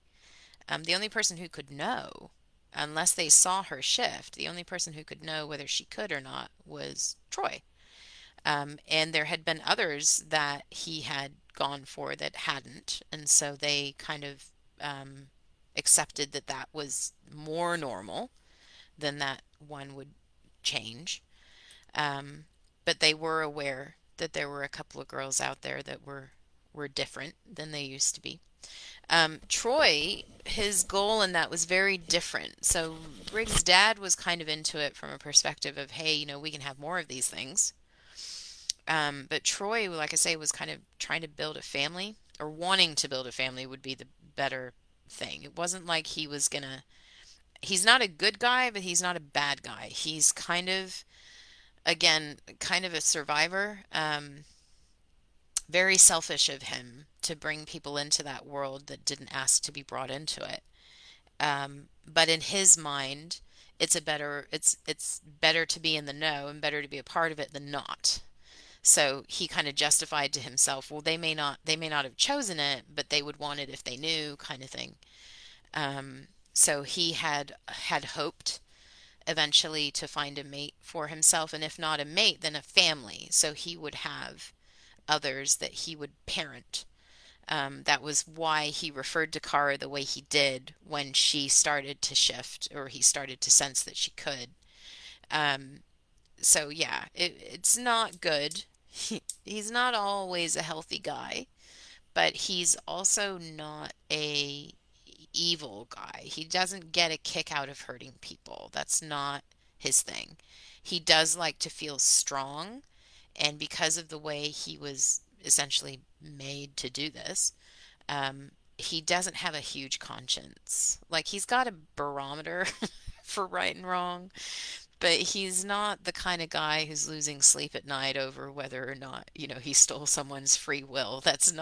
He's not a philosopher. Um, so somebody said, how many, quote unquote, daughters does he actually have? In my head, there were three that over the previous year or two he had made, but that's not to say there couldn't be more. I never really went deep on that side that was external to the wolf pack. I just was like, okay, so Carr is not the only one because we needed to establish precedents for Meg. Um, so yeah, like I say, I imagine he's got three or four.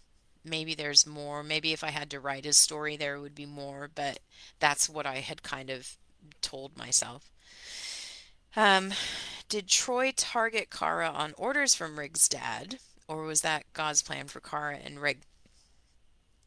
And how many was? Oh, yes, I just answered that. No, Meg would have been the fourth. Sorry, I didn't make that clear, Cervanthi, when I said there was three. Kara, in my mind, was one of three who had already started to change. Meg would have been the fourth coming in. Um, Troy was under orders initially to be keeping an eye on Rig and the pack, basically creating drama for them. So he's normally the guy who goes in and deals with it if there's a problem, right? This guy is causing issues. We want to get rid of him. Go take care of it. There was less and less of that necessary because Rig's father's power was becoming more and more established. Fewer and fewer wolves were willing to go against him. So Troy was partly bored and partly Rig's dad needed somebody in place in case he needed to take someone out. When Rig first went to him about Mac and kind of implied that Mac might be the one, um, you know, uh, organizing an underground movement, that wasn't out of the frame. Like, Rig's dad, he's got several fingers in several pies, right? So on the one hand, he wants to see Rig become Alpha King. On the other hand, he fully recognizes that any wolf that's capable of doing that is also capable of betraying you, so he's got to keep an eye on him, make sure that he's not getting up to anything he shouldn't, but also be there to help him, because if he is doing the right thing, you want to keep him in place, blah, blah, blah. So Rig's dad is playing chess all the time, depending on what's going on. So Troy's under orders basically to keep an eye on the boys, create some issues around him because Rig's dad wants to see how Rig will deal with it. Because Rig's essentially running that territory. But also, um, Troy is at this point in his life dissatisfied with his lot, and so some of what he's doing is purely just his own stuff. Um, but in the end, what he was there to do was to watch for the boys, test Rig a little bit, and be around, sort of observing what was happening. Because of that, he's around Kara because the boys at that point there was a lot of centering on her. So she was around a lot, and they were around the library a lot, and she was coming and going. So it was proximity. Really was why she got chosen, but the reason they had that proximity was because of his dad's orders. His dad did not know the night that Troy bit Kara. Rig's dad did not know who she was. Not in the sense like knew that the boys were around her, but the boys were around lots of human girls. So there was nothing about her that was particularly of alarm to him or anything like that. That came later. He'd heard her name a couple of times, and then Mac brought her to the party, and that was his dad's wait a second moment because that's very different. That's a different kettle of fish. So no, when she got bit, Dad wasn't onto her yet. Everybody wanted to know what happened with Troy later. What did he become? Um, and whether he was an ally, and whether he built the pack, his own pack, or whether he had his own agenda, all that kind of stuff. There were several questions that all centered around Troy and his future. So first of all, ally would be the right word. The way that I envision things developed after Rig took Alpha King is that Kara's kind of the connection between the two groups, right? The cats trust her because she's one of them. The wolves trust her because she's his mate. And he trusts her because he knows her. So this gives them all motivation to work together, right? Better to be in it together against the world than to be against each other and the world. So they are allies, but they are separate entities. So Troy, now free of Rig's dad, has choices what he can do and where and when. But Rig, knowing what Troy's capable of, has reason to see him curbed, right? We don't want him out there randomly biting everybody and switching all of these women and so forth. So they kind of negotiate. Um, and yes, he does draw in the girls that he's already got. When I say draw in, I mean get to know them. Um, to my mind, he would eventually find a mate. Probably a human, probably somebody he would end up biting later to turn her by her choice. but I'd never really gone deep with that. I just thought, you know what? He'd be positively influenced by these guys and watching them build these bonds and wanting that for himself. And he'd meet somebody and then he'd be like, maybe I won't just make her. You know, I kind of saw him redeeming a little bit. But no, I've never kind of gone in depth of what his story would be. But what I do see is a world where you now have two sort of prominent shifter families, if you will, in that area, and that Troy is smart enough to go, you know what, it's better to be allied to the wolves than fighting them because he doesn't want to be.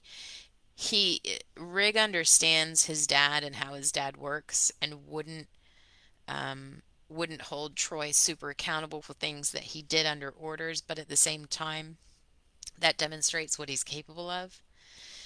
So yeah, Rig would have very, very serious conversations with him about how and when he was in any way sort of aggressive or anything.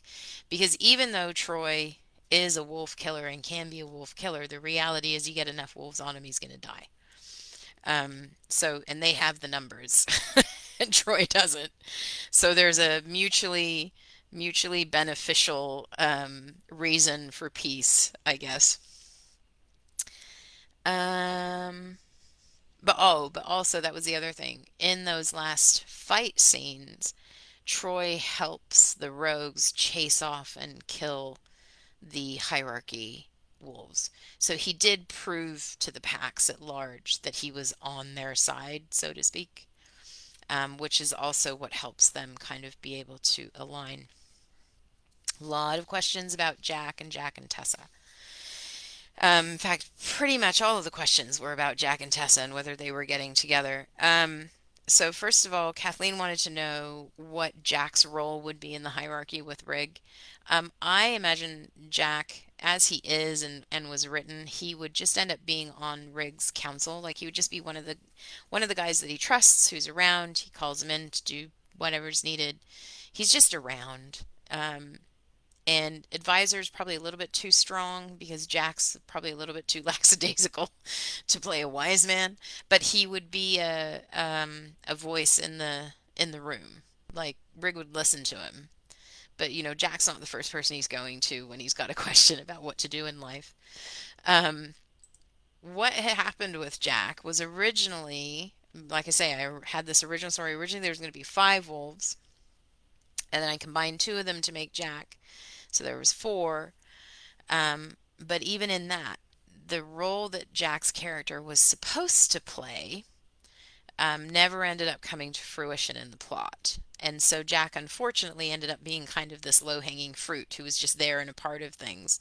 He was supposed to be the sunny, sweet guy who kind of lightens things up for people. He was supposed to be the one who, when things got heavy and dark, he was the one that kind of helped lift spirits and have some great noble kind of moment towards the end. But because of the way the plot ended up going with Mac and Natalie, it it took out a different subplot that I was going to have, which would have used Jack, and then replaced it with what we ended up doing. But then that left Jack just kind of there all the time. And so if I were ever to completely rewrite this story, Jack wouldn't even be in it. I'll be completely honest with you. Mainly because he doesn't serve the purpose he was created to serve. But yes, everybody wanted to know, was that Jack and Tessa getting together at the end? And I can tell you, Jack has wanted Tessa for a while. Um, Tessa is less certain of Jack because Jack is immature and quite happy to sit around playing video games all day and not get involved in this whole pack thing. And Tessa is very engaged in the process and wanting to work to see good things happen for other people. So they have a kind of different perspective on life. But yeah, I mean, if I had to lay money down, I'd say the two of them would end up together. And she would kind of help him mature, and he would help her lighten up because she's always got something going on. Um, Tessa, in that scene that you saw at the wedding, there's what I would call like a hopeful resignation. It's kind of like, well, this is going to happen. I might as well take care of the guy. She's kind of accepting that they're inevitably going to be pushed together, so why not give it a shot? But there's not this like love for the ages there yet. Of course, if they were to develop that relationship, that's what it would become. I think I've answered all of those. Oh, there was a lot of questions. A lot of questions. Of course, I ended up with the sunshine to my grumpy. That's what our Tessa says. But our Tessa is not the Tessa in the book. At least not for real. Jack and Tessa make a great couple. Yes, they would. They actually would balance each other really well. Um, I'm just looking back through the comments really quickly. Oh yeah, we'll get to that, Susan, because that's on my list. There was so many people asking about the babies and stuff. Anyway, okay, not to get distracted. All of the family people kept asking about Rig's mother and sister and Kara's mom and dad. Um, uh, what happened? Basically, okay, so what's the story? So first you have Rig's dad is now dead, which leaves his mother widowed and his sister without a father. But both of them much happier for it. I have to say. That's not to say there's no grief, but what I imagine would happen is that Rig's mother would keep a very low profile. She was never she was never a powerhouse in the sense that she wasn't out there giving orders for people to be murdered and stuff like that. She was never seen as the she was kind of, I don't want to say trophy wife because she was more than that. She was involved, but it was always known that the decision maker was his dad, right? So she was involved in the sense that a woman of some prestige, and but she was always filling his goals. So losing him gives her an opportunity initially be very frightening and very conflicting because her son and his mate took out her husband, but her husband was an asshole. So she's kind of juggling that. Um, but the thing that I always envisioned was that over time, as things settled down and Rig got really established and she no longer had any kind of expectations on her, over time, I could see her kind of thriving, but quietly. So, exploring herself and who she is and what she likes and finding her place with other people and developing relationships. All the things that she couldn't do before because she was always very caged and stifled by this man. She would sort of slowly walk into that and become a better mother for it, and certainly a better mother to Avery, but she has dealt with a little bit of addiction and different other things. So she's never going to be this like noble or powerful influence in the future, but she's the Alpha King's mom. So she's got some status just purely on that basis. She was never going to cause problems for Rig, ever. She would have quite happily had nothing to do with politics and all of the stuff that her husband was up to.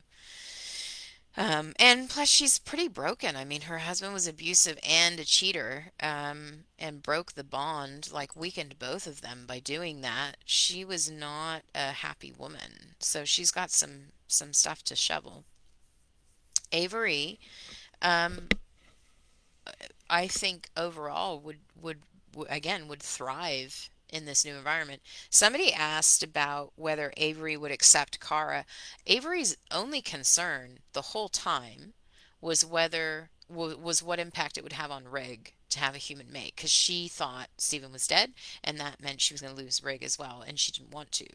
So, like she was never like Kara is bad. She was just like you can't have a human mate because this is what's going to happen. Um, So, yeah, 100% accepting and connected and happy for things to be the way they are in the sense of Rig's position now. But I also see Avery being this, I mean, she's a teenager, right? She's young, has a little bit of a flair for drama. So I can see her on the one hand kind of romanticizing what Rig has done, and having daydreams of finding her own human mate and the swoon and all of that, but also having to deal with they now don't have as much money as they did before. She doesn't have as much. Rig's going to be a lot more. I don't want to say a disciplinarian, but Avery's basically been allowed to do whatever she wanted to do as long as it aligned with what her dad said, which again, still a cage, right? I'm not suggesting it was healthy, but I just mean she's kind of a princess. Not kind of, she is. She's a princess, or was a princess in the wolf world. And she's only 16. So right now, when all of this happens, her whole life changes and in many ways for the better.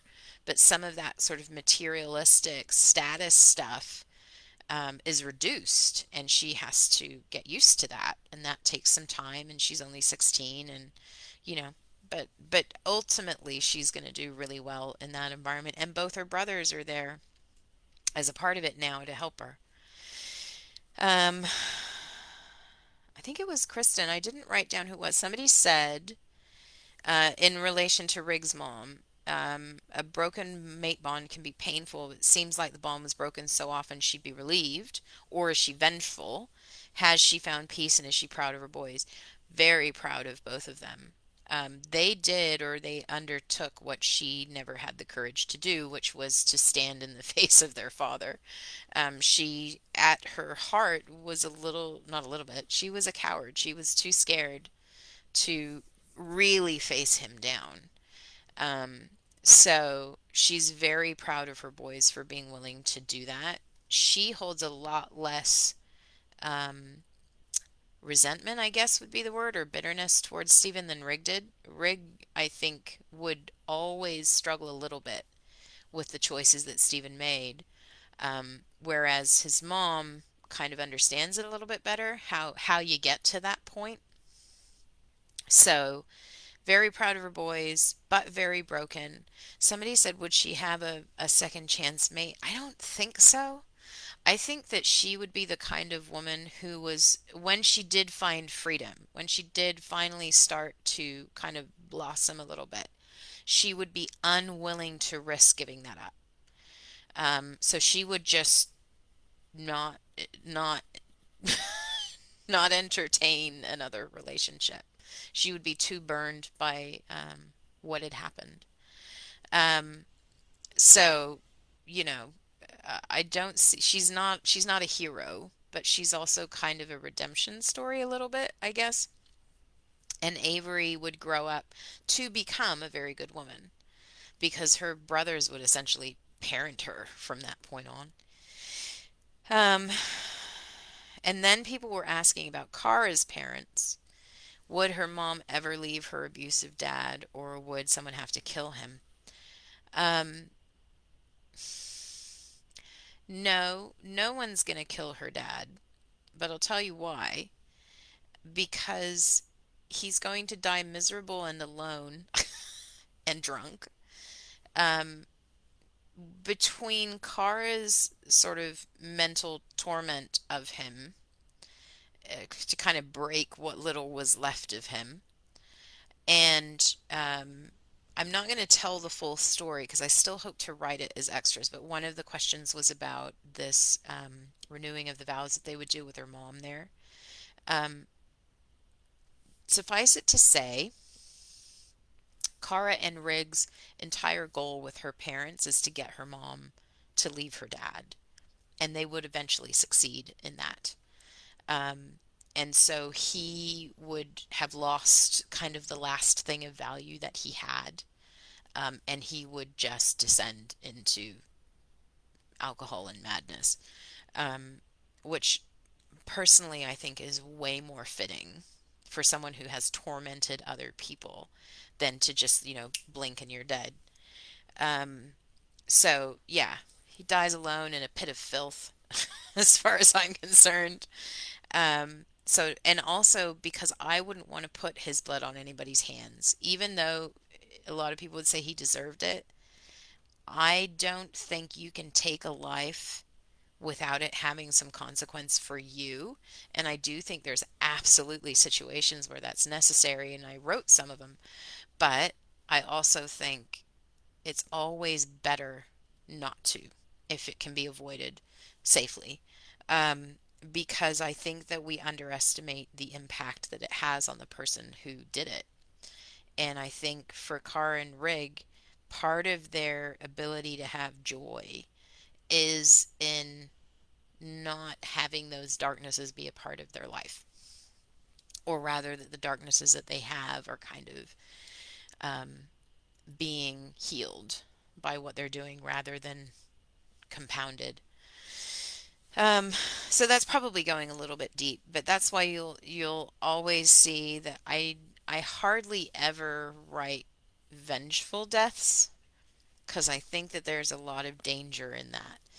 Um, but I also I'm not above it completely, but so far I haven't found a reason to do it. Just just like that, where he just shows up and kills him one day. But let's just say that I did, just for the sake of the question, who would kill him? Absolutely, it would be Kara, because Kara would not let Rig be the one to do it. She'd be like, "No, I got this." Like she'd do it. If it was going to be done, it would be her. Stephen and Harmony. Why were Stephen and Harmony having trouble having a baby? Um, for me, this side of the whole romance trope gets ignored way too much. There's always this kind of ideal that every couple, is desperately in love, and then they make a baby and they have a family and everybody's desperately happy. Um, Kids don't always add. I shouldn't say that. Kids always add good things to a family, but they certainly don't add romance. They do add intimacy. Um, so for me, not all romances need a child, right? So there's that. But honestly, my main point in frequently writing couples that have difficulty getting pregnant is because that was part of my experience.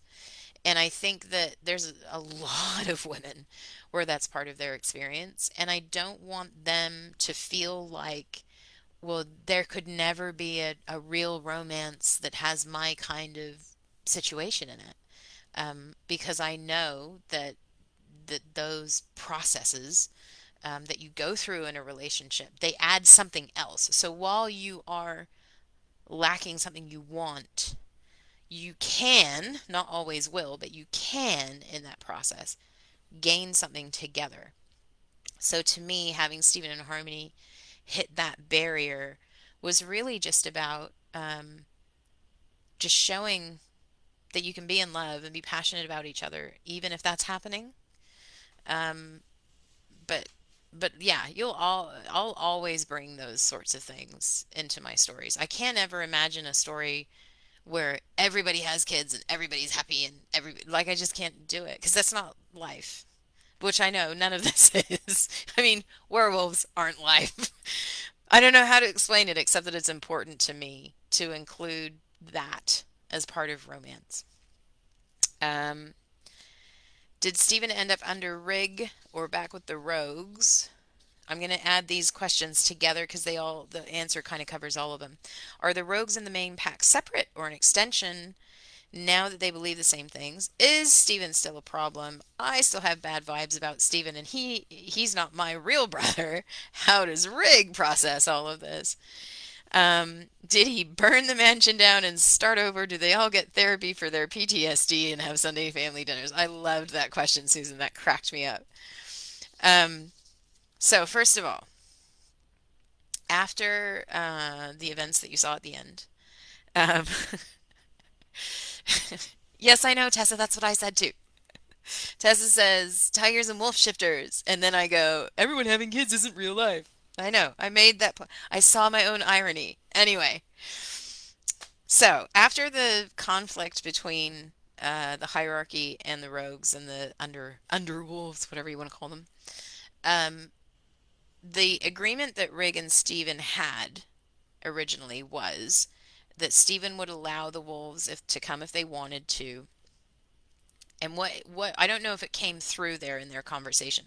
What the two of them were establishing was, how is authority going to work, right? Because if I give wolves to come fight for you, are they reporting to me or are they reporting to you? And what Stephen was saying was, I'm going to give them the choice. They can come fight for you if they want, and but what are you going to do with them afterwards? Because they are essentially submitting to Riggs' hierarchy when they do that. And Riggs said they can have a choice. They can fight with us and then leave again. They can fight with us and they can stay. I'll let them do what they want to do. So the two of them were kind of both giving in that moment. And that's what they did. So after, when the dust settles, what I imagine happened, Stephen remains the alpha of rogues in the sense that they are not part of the formal hierarchy. They do not report to the Alpha King. But obviously, there is a relationship there. Obviously, they have an alliance because Rig and Stephen love each other and trust each other. So Stephen was never going to be like, I'm against you. He came to help. He did what he knew was needed, because he knew that he was so sure that his dad was on to Rig, and he couldn't say it because he didn't want Rig trying to anyway. So basically, what would have happened was they have a chat. Rig says, "You go do your thing. If you want to be here, we'll bring you in. If you don't, that's fine." Steven says, "Don't want to be here." Rig says, "No problem." So then they give the wolves the opportunity, right? If you want to go with him, you can. We're going to stay in alliance. He's not going to. So what Steven's going to do is he's going to give respect to Rig's boundaries. You're in charge of those people, that land, all that stuff. I'm not going to mess with that, but we're going to be over here kind of independent. And they allowed any wolves that wanted to go with him, because not only did you have some of Stephen's wolves who now want to come and be part of this new hierarchy that's so much better, but you also have wolves that are so done with that whole political thing that they don't want a bar of it anymore. They're glad that Riggs in charge. They're glad that things are going to change. They don't trust it as far as they can throw it, and they want out. So both things happened, right? There's only a small number in terms of the whole realm. There's only a small number of wolves that went with Stephen, but he stayed with sort of 300, 400 wolves out in the dune box, um, by themselves. They remained in alliance with Rig. If there was ever a need for it later, they would come in and help again. But they kind of just letting each other live. But Rig and Stephen have a very good relationship and continue that. And yes, Sunday dinners, and yes, processing PTSD. Stephen is part of the family now, and now is no longer needing to hide. So that gives him a lot more freedom too. So call it I don't even know what it would be called in the political realm, but you have your own nation, but you recognize the power of this other. What would that be? I don't know. But basically, Stephen is under Rig in the sense that when the two of them are in a room, um, Stephen is the one who's going, like Rig's top dog. Not to put too fine a point on it. Rig is top dog, and Stephen's recognizing that. Rig did something that Stephen could not do. Stephen gives him that. But when it comes to Stephen's wolves, Stephen's in charge of them, and he gets to stay in charge of them, and Rig's not going to intervene. So, were they ever to fight, who would win? Rig. Hands down. Rig would beat him.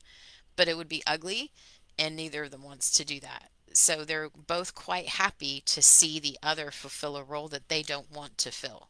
Because Rig wants people to have freedom, and that means letting them have options. The only way they can have options is if there's another option to have. So he says, go do your thing, and the wolves that want to go with him. And of course, you'll then have, I always imagine, you know, the rebellious teenager 10 years down the line who decides to snub his family and go join the rogues because he's a rebel. Those kind of guys. Anyway, and I did want to say, Susan, don't have bad vibes about Stephen. He's not a bad guy. He is um, He's a guy who got hurt a lot and became very self-protective to the point that there are limits to how far he'll go for others. And I don't mean others like his mate. He would die for his mate. He would die for his wolves. But it's like there's this unit, right? And outside of that, the world can burn.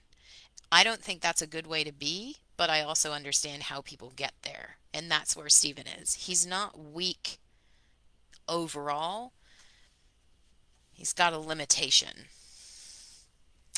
Kristen, no, you didn't miss. We haven't got there yet. I'm just about to get into Nat and Natalie. Mac and Natalie. Anyway, so does Natalie ever reconcile with her folks or what happened to them? And did they accept her and Mac's relationship? So, first of all, Natalie's parents are cowards. And cowards, bullies, and cowards will not stand up to real strength, right? So the moment Rig took power and Mac is second, he outranked Natalie's parents. And of course, on that basis alone, her parents would accept him. By accept, I mean not fight the relationship because he has power and that's all that they care about. Well, not all that they care about, but the primary thing that they care about. That's their priority. So, yes, they did accept the relationship, but they did it in that way where it was like, well, you achieved something. Instead of just being like, hey, this is our daughter and we should care about her and we should care about her mate, it's like, oh, well, no, this is the new power now, right? So they're cowards. So they're out of power themselves. So they admire, quote unquote, those who have it. So, on the one hand, they become quite submissive, quite, brown nosing, where they'll like try to stay in your good graces kind of thing. But it's all very manipulative and it's all very unhealthy. And neither Mac nor Natalie is interested in that. So, what I always imagined would happen is that they would just sort of live their lives constantly trying to get in with these wolves that are in power and not being able to because they're going about it all wrong. That on a personal level, Natalie would avoid them as much as possible, but when they have kids, the way it went in my head was she wants her kids to know where they came from, but she doesn't want them to become where they came from. So she would allow her parents to have contact with her kids, but only supervised. And primarily so that as her kids grow up, she can teach them, look, what used to be and how I lived and who it was with, and these people are real and this really happened and you weren't here to see it, but trust me, it was a big deal.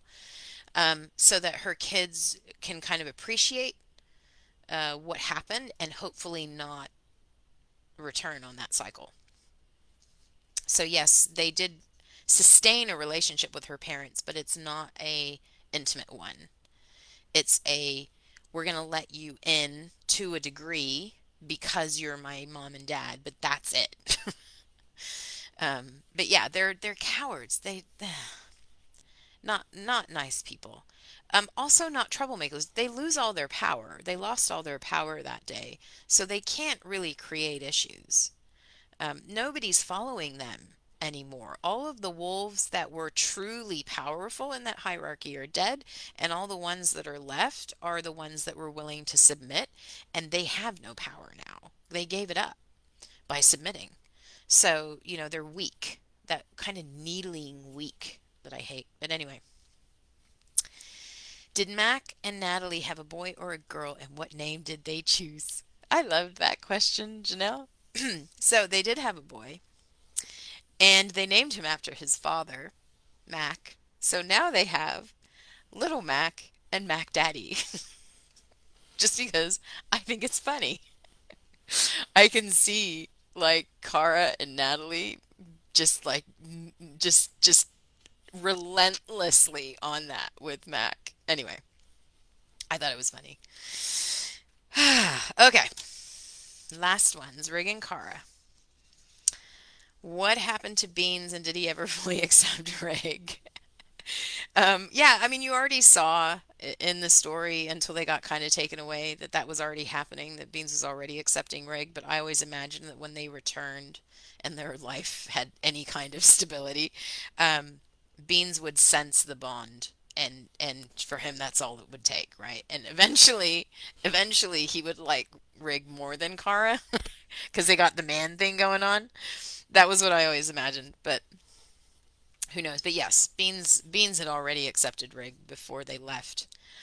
What about Kara's library job and did she finish school? So the library itself wasn't important to Kara. That was a life thing. It was a choice, and because of the kind of person that she was, it was a comfortable place for her to be.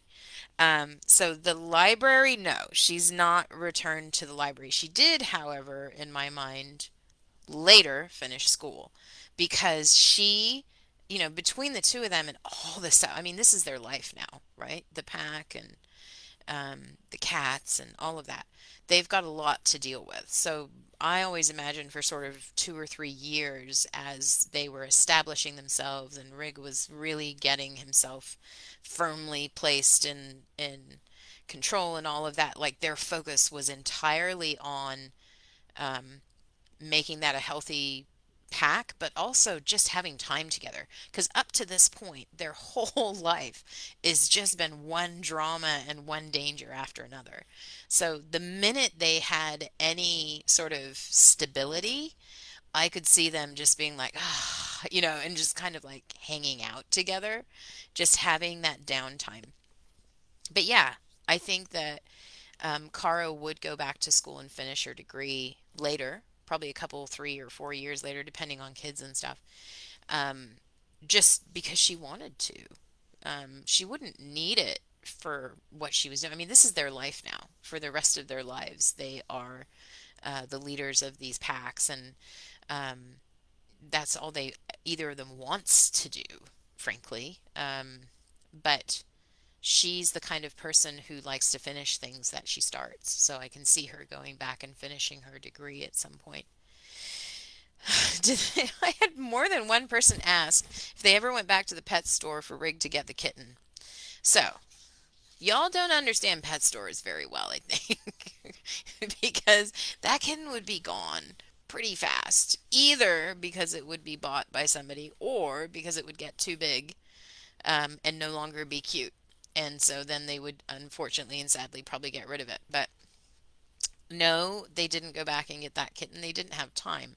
I do imagine that they did get cats later, like a lot of them, because I still see the cat dog dynamic thing as funny. So I always imagined that Kara is now full on cat person, right? She's always been a cat person anyway, but now she's a full on. She's like literally has her dogs already. Now she needs her cats. So I could imagine her having several cats. But I also think that the first one they got, Rig would choose it because he's like, we got to find one that likes me, you know? So he'd pick the first kitten. It just wouldn't be that one. Um, I hope you don't hate me for this, Tessa. Tessa asked if Rig's wolf was named Ralph, what did Rig name Kara's cat? So first of all, Kara named Ralph Ralph when she didn't know he was Rig. So there's a little bit different. But I always imagined, and it's so cliche, but I can so see it, that every time Rig refers to her in her feline, he would call her kitten. Like I can just because it's a little bit saucy, it's a little bit suggestive. He'd grin when he said it, but I just can't imagine him calling her anything else, honestly. So I know that that's totally a stereotype, but to me it just lands. So sorry. He calls her kitten. Um, I had several people. There was actually comments on the book, and then one or two people raised it to in the questions was why Kara was a tiger, like why specifically I chose a tiger. And I said it to a couple people on the lame. That's not a name. Yeah, it is. Anyway, I said it to a couple people in the comments on the books. The reason it's a tiger, it's specifically a Siberian tiger, because if you do just a little bit of research, what you find out is that there's one place in the world where tigers and wolves coexist. They're both predators, and there's a tension there because they have the same prey. So, depending what source you believe, The tigers win, as in the tigers are the only predator, natural predator for those wolves. So, one on one, the tiger will always win. But if you have a pack against a tiger, then there's a question, and sometimes the pack will win. Um, so originally I did that research for Rise of the Dark Alpha. That was one of the reasons why I brought the tigers in as a tribe among the Chimera, was because the researchers were playing with who's the strongest predator thing. Um, and so when I was dealing with um, Troy and the Nightwalker and that whole situation and what was Kara going to be, I, I, the first thing that I thought of was the tiger because it's the natural predator of these wolves. But then I was like, well, I've already kind of done that. And so I battled it for a long time and I looked for other cats that had there, the cat that I found that has like a 60% hunting rate because it had to be a cat that a researcher would pick as being able to take down wolf predators, right? But the cat that has the highest hit rate on hunting is like this tiny little wild cat thing. I can't remember the exact name of the breed. I've got it somewhere. And it is a stripy cat. But I mean, honestly, it's little, right? So it eats snakes and rodents and stuff, but it's apparently just like this supreme hunter. And I just thought, no, I just can't pull it off. She needed to be something powerful that would clearly take down a wolf, like eye to eye. Um, and that was the species that fit. I know, of course, any large cat technically would have that capacity. I did play with mountain lions, with the idea of mountain lions, but again, didn't seem super romantic. So anyway, that's why she ended up being a tiger, because I couldn't get it out of my mind. Um, I think we already talked about whether they integrated. Cervanthy was wanting to know whether they integrated. I wouldn't say integrated as much as allied. They coexist, and they coexist friendly and helping each other. But I wouldn't say that that's without issues though either. Like there are definitely things that have to be worked out, but both sides are motivated to work things out. And like I say, at least early on, Kara is the linchpin to all of that because she walks both sides and both sides trust her. And so that gives them both a reason to trust each other. Over time, obviously, they would just develop that trust. It would stop being a thing. But early on, she was really crucial to that. If Kara bites a human, will they convert to a tiger too? I went back and forth on this. Kara is a dilution, if you want to call it that, of Troy's thing. And even his bite doesn't take all the time. In fact, it primarily doesn't. So would Kara be able to shift somebody? She could, I suppose, in theory. It would be low probability. And the thing that I can't get past is I don't think she would want to. I can't see her wanting to take that control from another person. So she could, but I don't think she will. This question came up in so many ways. Whose genes are dominant?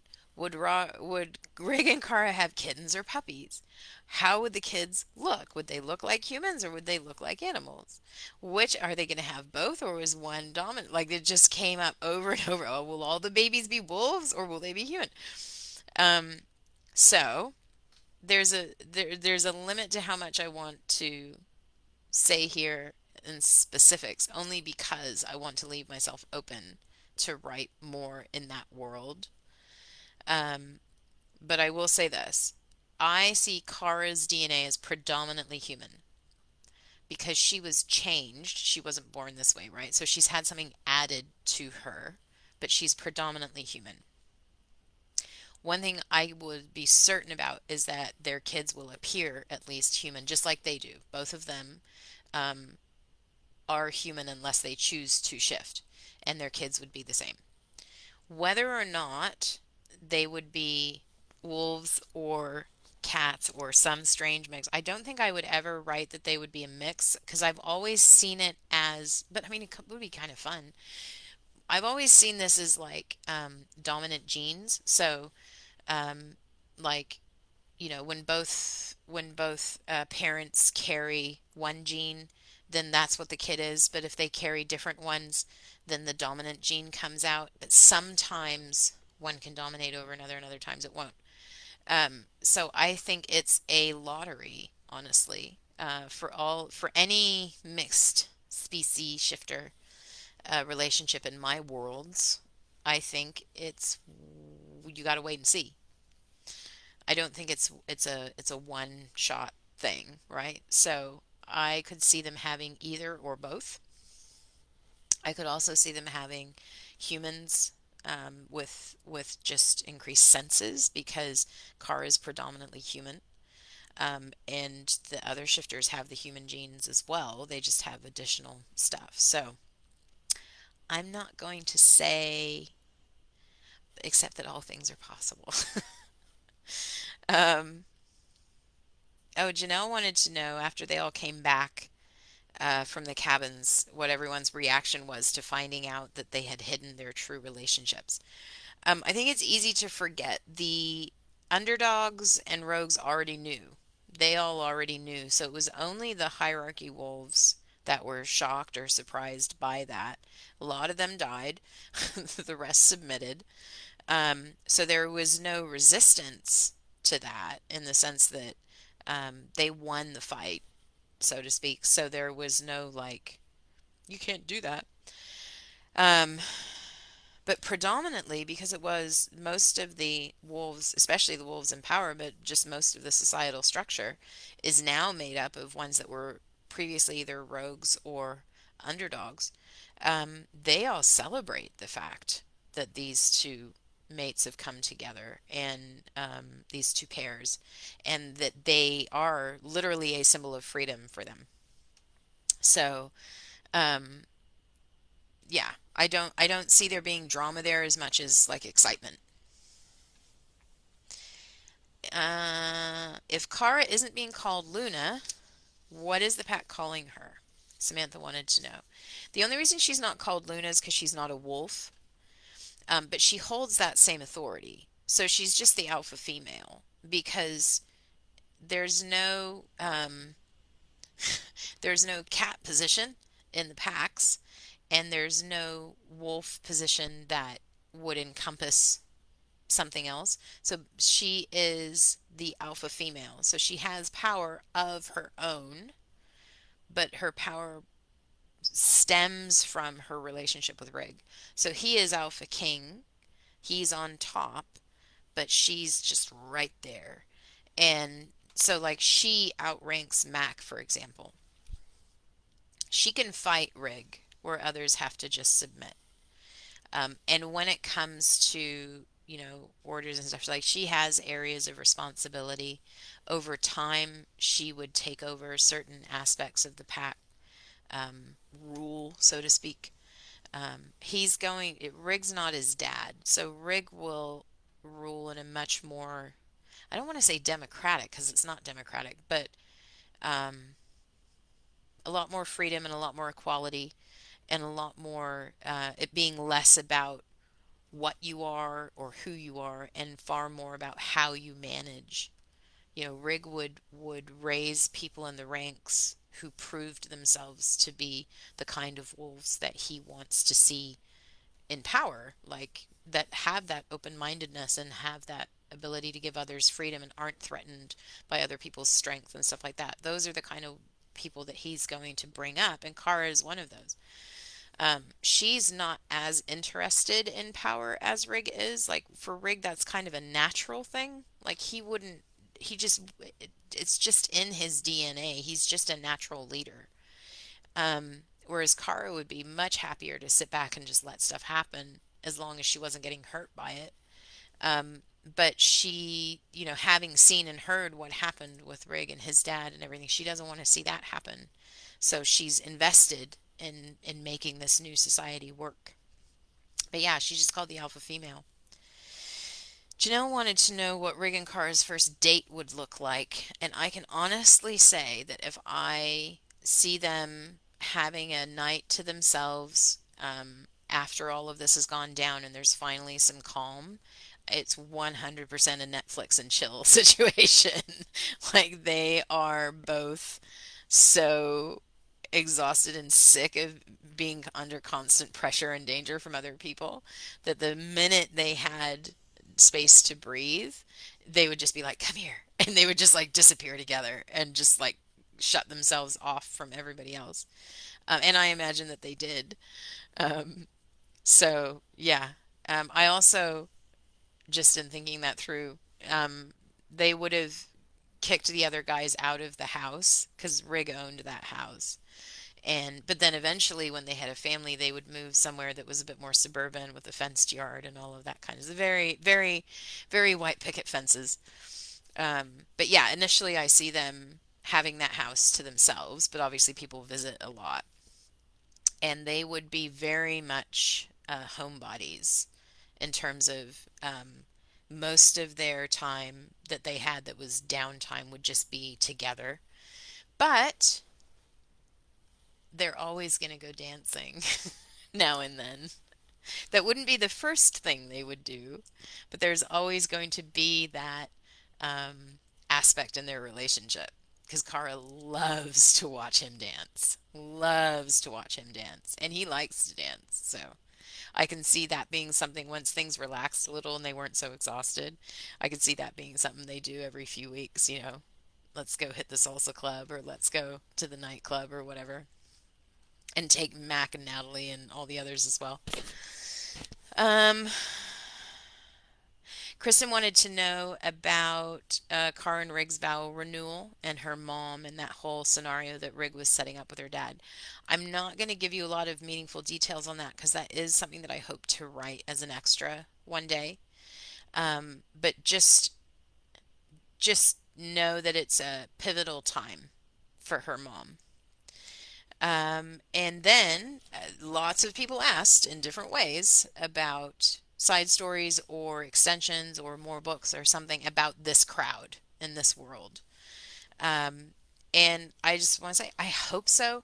I had some interest from one or two platforms about sequels, but they the book's done okay. It's not bad. And having it on multiple sites has actually been really beneficial. But I feel like the core story's been told, so I don't foresee a new book, but I do foresee doing extras and maybe even fairly long form extras. But I wouldn't say that we're going to start another, you know, serial about Charlie and Meg. Charlie and Meg's story in terms of romance could be told in probably 40 or 50 chapters tops, like it might be 20. Um, the thing that I think would be fun and the thing that I'll try to do for Christmas, but don't hold me to it. It's going to depend what else is going on. The thing that I'll try to do for Christmas is do little catch-ups with all these different couples, and let you see, where they got to a year later kind of thing. That's what I hope to do. Anyway, we're basically done. Netflix hookup in the treehouse. Yes. Yes. I hadn't thought about the treehouse. You're absolutely right. They will definitely visit the treehouse again because that cabin's his now. Um, so I'm going to wind this up. If there's any questions that I haven't answered that have been in the comments, put them in there now because I'll look at them in just a second. But I have a couple more giveaway things to do. So we had a Patreon exclusive giveaway, and y'all really showed up with all your questions, and I'm very grateful. And but the from the comments, and we just did a random selection, literally scrolling the thing, and then boom. And the winner, who was the winner? Oh, the winner was Kathleen. Kathleen, you get the Rig and Kara notebook, which I will send you. So please send me your address again. I know I've had it in the past, but Thank you again to all my patrons. For those of you who weren't in Patreon and didn't know, I've actually wound up Patreon, at least for now. I'm taking the summer off. Um, and maybe bringing it back at the end of the year or for the fall, maybe doing something else. I'm not sure. But for now, we're just going to stick to the apps, just so that I have more time this summer to spend with my son who is growing up. Um, I saw, how did you come up with the name Apple? I can't even tell you. That literally just came, and this happens every so often with a character. The minute they pop into my head, they've already got a name. Like the minute I envision them, they've already got a name. And it only happens sometimes, but it happened with her. And the funny thing was, I was like, I can't call a character Apple. What a name, you know. I had to come up with a reason for her to be called that because it was such a random name, but it just stuck. I couldn't not. I can't write a character until I have their name. So if I'm adding a character into a story, I have to go figure out their name before I can write the scene that they're in. So for her, when I first started Bax's story by itself for Patreon that time, um, she just came as Apple. I don't know. She just did. Anyway, so the final giveaway today, unless there's any more questions, is our um, oh man, I keep doing it. There we go. So this is Mac and Natalie and Bax and Apple. And everybody who has commented today during the live is entered. If you are here and you haven't commented, for goodness sake, just say hi or bye or something in the comments so that you have an entry. And I'll do a random thing, and I will announce that in the Facebook group this evening. I think that's it. I'm really sorry to not do a lengthy thing here, but I promised my husband I would be done by 3:30 and it's 3:29 and that is the Lord blessing me because I was not paying attention. If I announced you as a winner, I've written your name. I'll try and find you, but it'd be great if you know you won. If you just sent me a little private message with your address in it, and I will send you your thing. Even if you've given me your address before, please send it again because my admin, they get lost or they get buried, and then trying to find them sometimes can be really tricky. Thank you for coming. Thank you for showing up. I love these things. I love that you guys want to be here and that you ask me these awesome questions and I get to talk about my characters. If there's any more questions later, please feel free to post them in the Facebook group and I'll answer them there. Other than that, I will see you next time. Thank you for being here with me. I love you. And here's to more wolves. I'll talk to you soon. Bye.